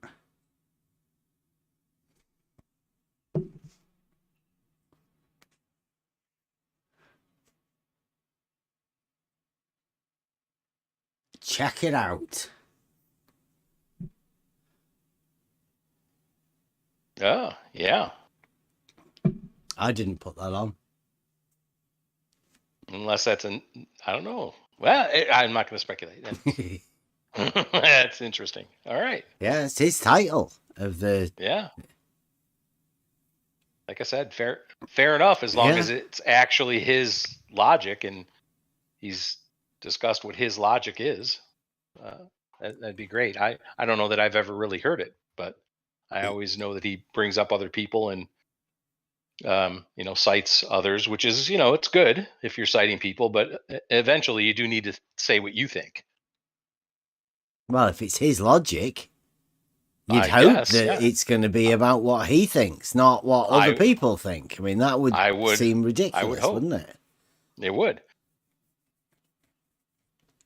And I would also like to point out the fact that there is a differentiate, right? There's logic, and now Beddy's logic. They're different. Right, they are different. They have to be different. There's a different qualifier there to it, right? That's a fact. That is a fact. I wouldn't say that's possible with logic, but... Well, you would think logic is logic, but we also, I say we, people have also thought that geometry was just geometry until we had not geometry. You know, Euclid was Euclid until it was not Euclid. Yeah. Non-Euclid. Non-Euclid, non-geometry, but there are also things that aren't geometry. Yes. And then can they be differentiated between that and non-Euclidean geometry? I mean, it just gets... That's half of the thing that we're discussing and actually argumenting about is nothings. Things that don't exist, but arguments that have to be gone over just because somebody else doesn't want to actually have the real argument. Yeah. So many diversions, pretty much like the dodo. That is amazing to me. I will hopefully get a chance to chat with Beddy and see what he was thinking around the example of the dodo, since I missed it. Unless did he when I listened back, did he say why he chose that as an example, the dodo? He just kept saying it. But okay. I mean, I've got one of the. I don't want to rehash. I'll try and find the slide. Exact words, but he says he wanted to show an empty statement, or was that what he said? And it's an empty something or other. Empty premise or something like that. Empty term. There you go. But I think, because this is drilling my stomach all the time, I think this is the modus tollendo tollens, because you have to rearrange this statement into that. If every dodo is the bird, therefore some dodo Here you go. I'll put it in the chat there if you want to. See, now, when I looked at this, I thought, he says it, and we've seen this done a few times recently. Aristotelian logic has a problem with empty terms, right? Aristotelian logic has a problem with it. Well, that's a statement, but it's a statement that doesn't really mean anything, isn't it? Yes, but this is the trick, because these statements are categorical statements. Yeah, both of them. But what I was saying, but don't get into that argument, because you're implying something that he's doing a slideshow, a presentation about Aristotle's logic, right? Which isn't even in this argument. He's saying Aristotelian logic, right, has a problem with it. Well, no, because you can use Aristotelian logic to disprove that, because if you say, if every dodo is a bird, then some dodo is a bird. You can say that. But dodos don't exist is disclaimer. This is the middle term, which is outside of this categorical statement, but it should be there because you can prove or disprove. But dodos don't exist. This disproves your premise. So the first premise, every dodo is a bird, is untrue, this statement, but dodos don't exist. This is classical modus tollendo tollens. You are it's an empty term. Premise. You are canceling premise by finding negative middle term. I get that, right? I do get that. That's the logical form, right? What I'm saying is, right, he's doing a presentation on Aristotle's logic. Now, what did Aristotle say about empty terms? I think nothing. Right, he said that then it's useless. You don't need them, right? Yes. They don't mean anything, therefore forget about it. Now, what Beddy's saying is Aristotelian logic has a problem with it. Well, either Aristotle had a problem with it or he didn't have a problem with it. But either way, he didn't bother with it at all. It didn't mean anything to him. So what's the problem that Aristotelian logic has with it? I think that Beddy was suggesting that we should have problem because modern logicians have problem. Well, I think that, but because inside Aristotelian logic, real Aristotle's logic, you have no problem. Mm-hmm.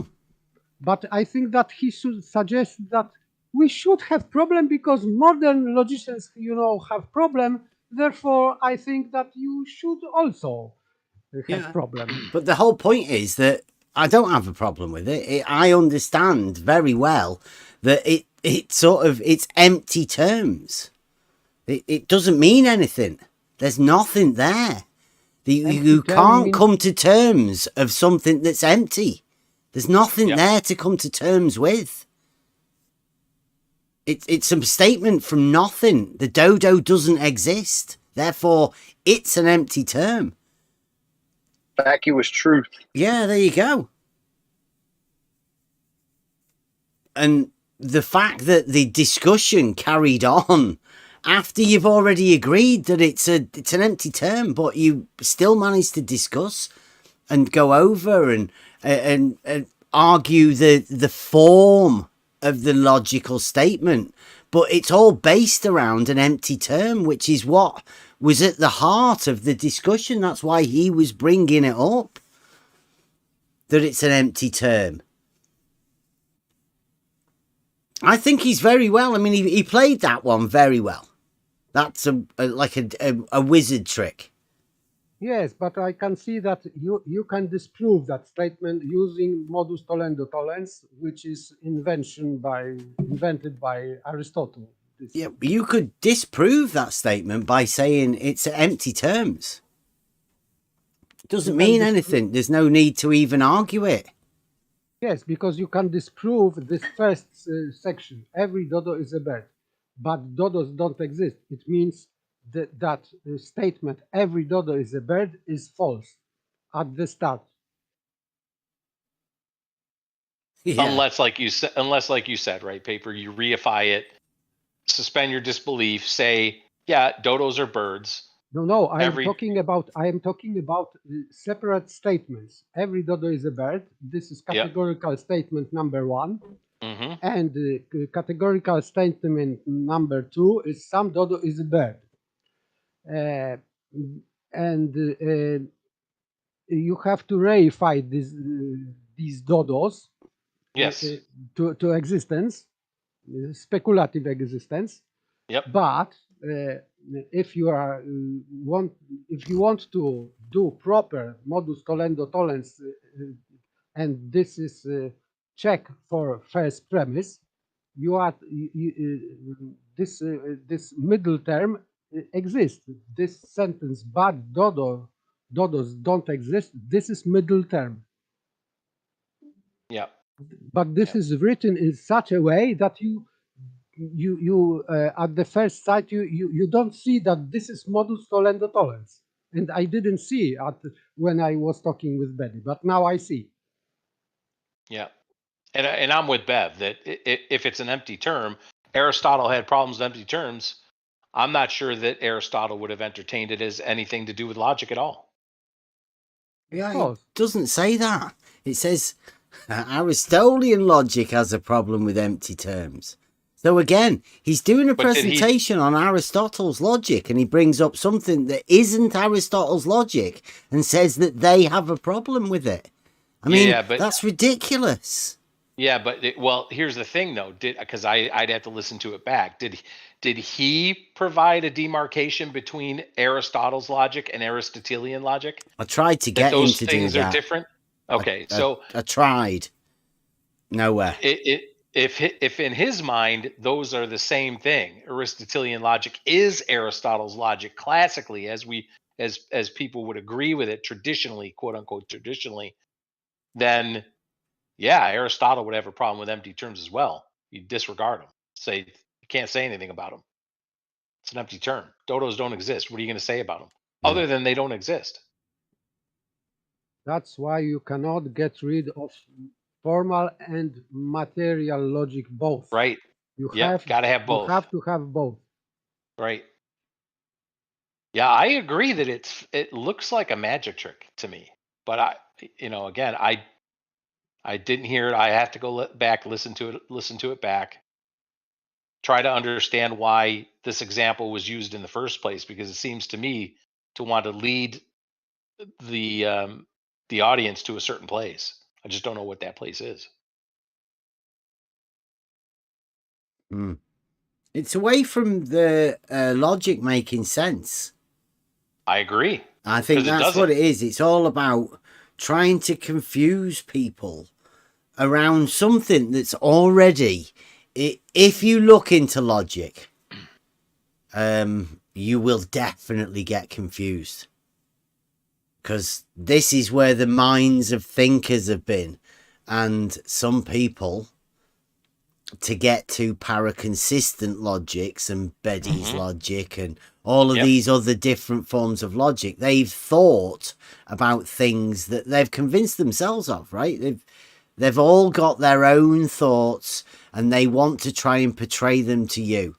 Now, all of these other people's thoughts aren't necessarily easily explained, which is why we want to keep away from that.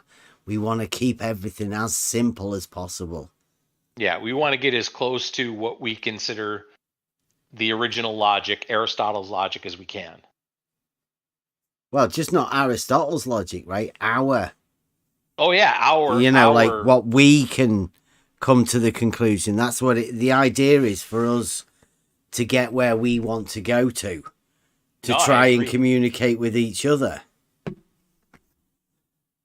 In order to come to Aristotle's logic, wouldn't we have to form our thought process to be exactly as his were? Well, yeah, and that's why Bev can't do that. That's why Bev corrected me, and rightfully so.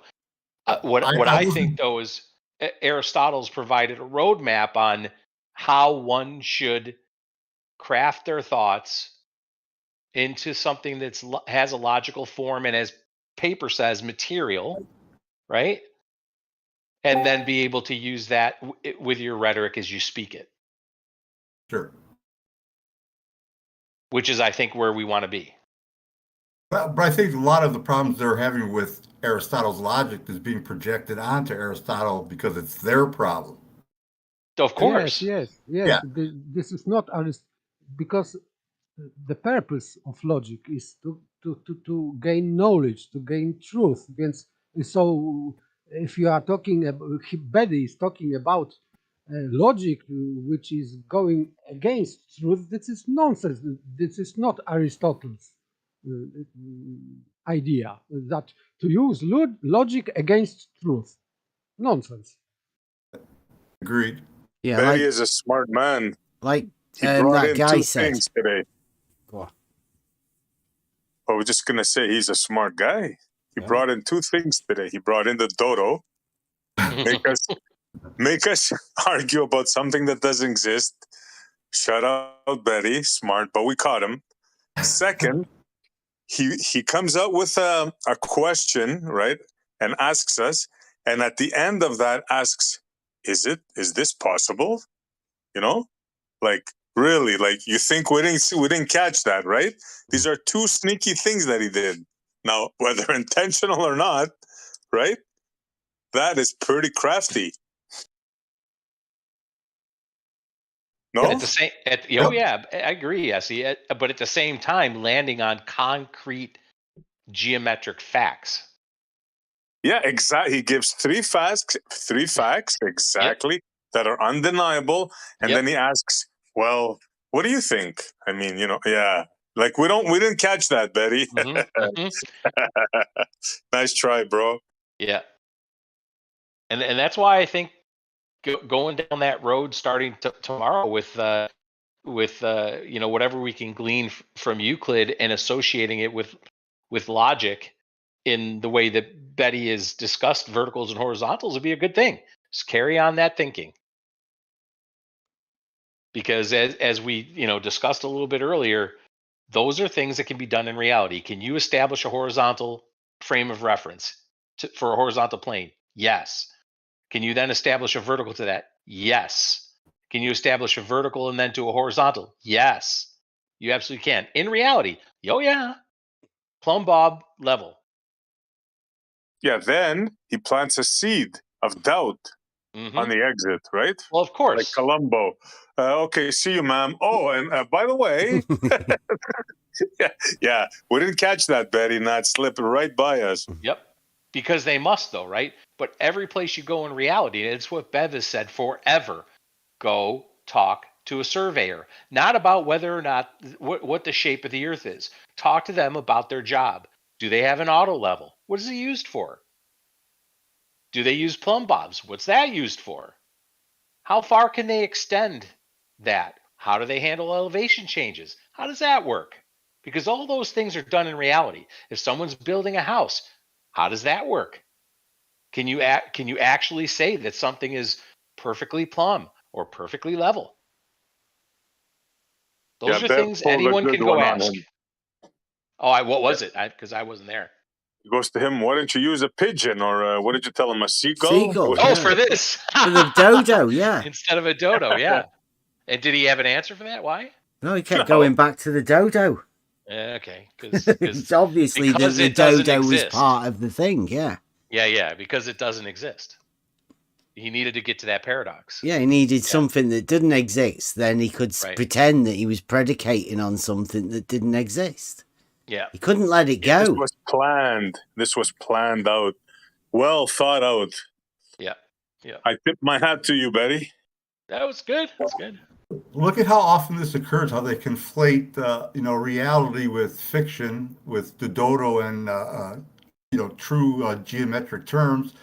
Just the way we were talking about, was it yesterday? The way they're discussing the word deduction with validity. Remember, Brett Bev? Yeah. Conflating that out two. to me. Yeah. Two different things, and it seems like to be a common occurrence. I don't know if it's meant to confuse or what, but you see it a lot. Yeah, a lot of people won't see it, though. That's what it's for. It's for the people that don't see it, and you can just skim past it. You can set paralogisms and all sorts. Yeah. Yep. You might not see it, but it'll sit in your mind. Go on, Corey. Yeah. I was just gonna say I'm looking forward to tomorrow. Now. Yeah. This is starting to roll like a snowball now. I like it. Geometric proofs follow from logical statements. When you can link the two together, then you're onto a winning formula. Mm-hmm. All right. Well, I got to go, but I will say, Beddy, if you're listening, thanks for coming on, sharing. I'm going to listen back, and you and I might have a couple conversations on the side and see. But we'd like to have you back. I think, right, Bev? I mean, yeah. I'd be back for sure. I'm going to download this and clip that bit out, I think, and just have that one thing. Then we can go over that presentation. Yeah, that'd be great. All right, gang. It's a solo Thanks. piece. Yeah, cheers. Thanks for showing up, dude. Thanks for the evening. sorry, work intruded, guys. I'm sorry. Oh yeah, and we did get a message from Raven as well in the chat, so he was listening. Really? Yeah. Oh, good. Yeah. I'm glad. That's Good to great. hear. A great night, Kevin. All right. Yeah, Talk to you guys. Thanks. Yeah, it's been a good night. I think we really need to go over that bit by bit. All of us, we'll go over it at some point. Maybe next week, similar time, we might be able to go over it with Kevin. Trivium next week.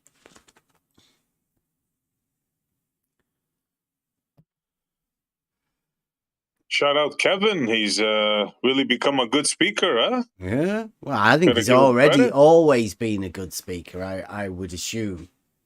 Yeah, but lucky he never to have showed him it. round here. Well, he was holding back.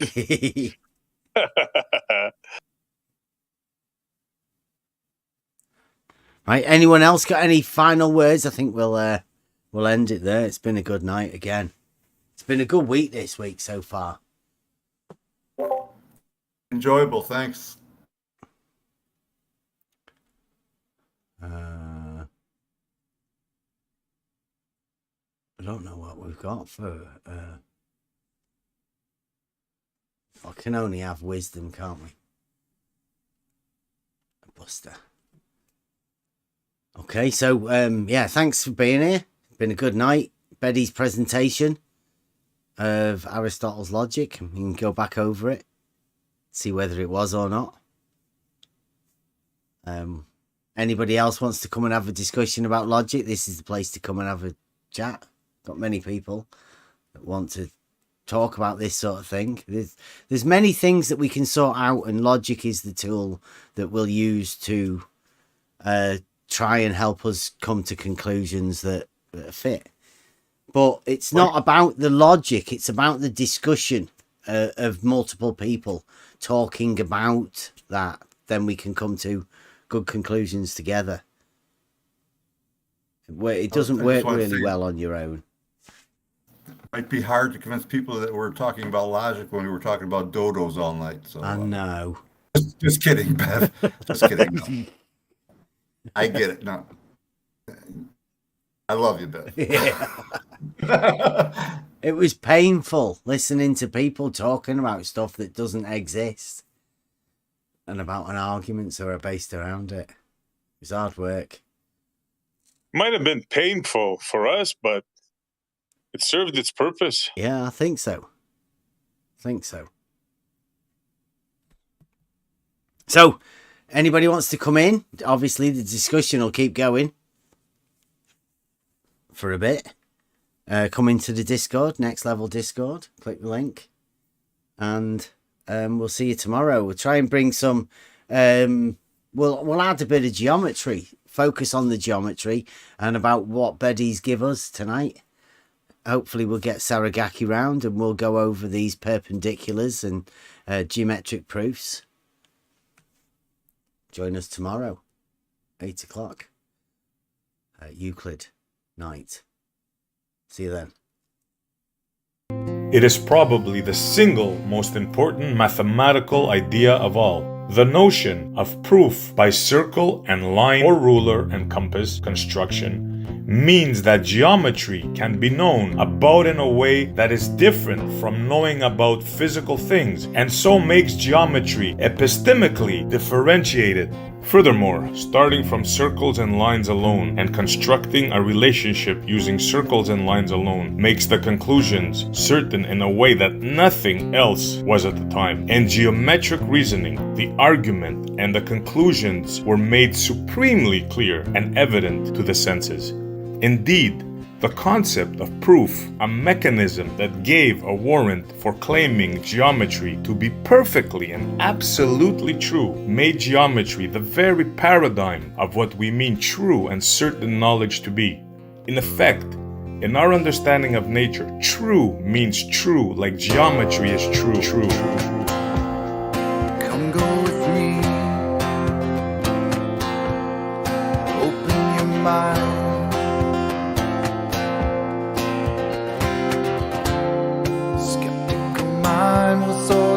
never knew. Finding the knowledge of the real world starts with the point of which has no parts. These are the axioms of life. True. And I'll take my chances with the old ways, finding the proofs in geometry. And I don't care what all the sophists say, I'll find the proofs in reality. They were right. We call this We know that they were right. true. We call this proof. Like geometry is true. Starting circles and lines alone, constructing the nature of what's known. We call this proof. Conclusions are clear and the evidence seen. This 3D space works perfectly. And I'll take my chances with the old ways, finding the proofs in geometry. And I don't care what all the sophists say, I'll find the proofs in reality. Like geometry is true. Perfect. Absolutely. And all around you is sinking sand. You'll have a place on which to stand. Foundations were already built for you. Absolutely true. Open your mind,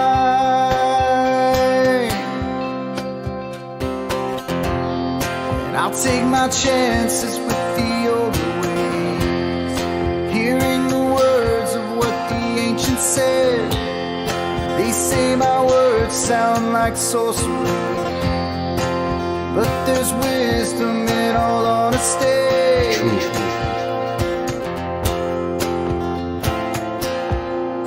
Come go with me. Open your mind. Come go with me. We'll find the truth. True.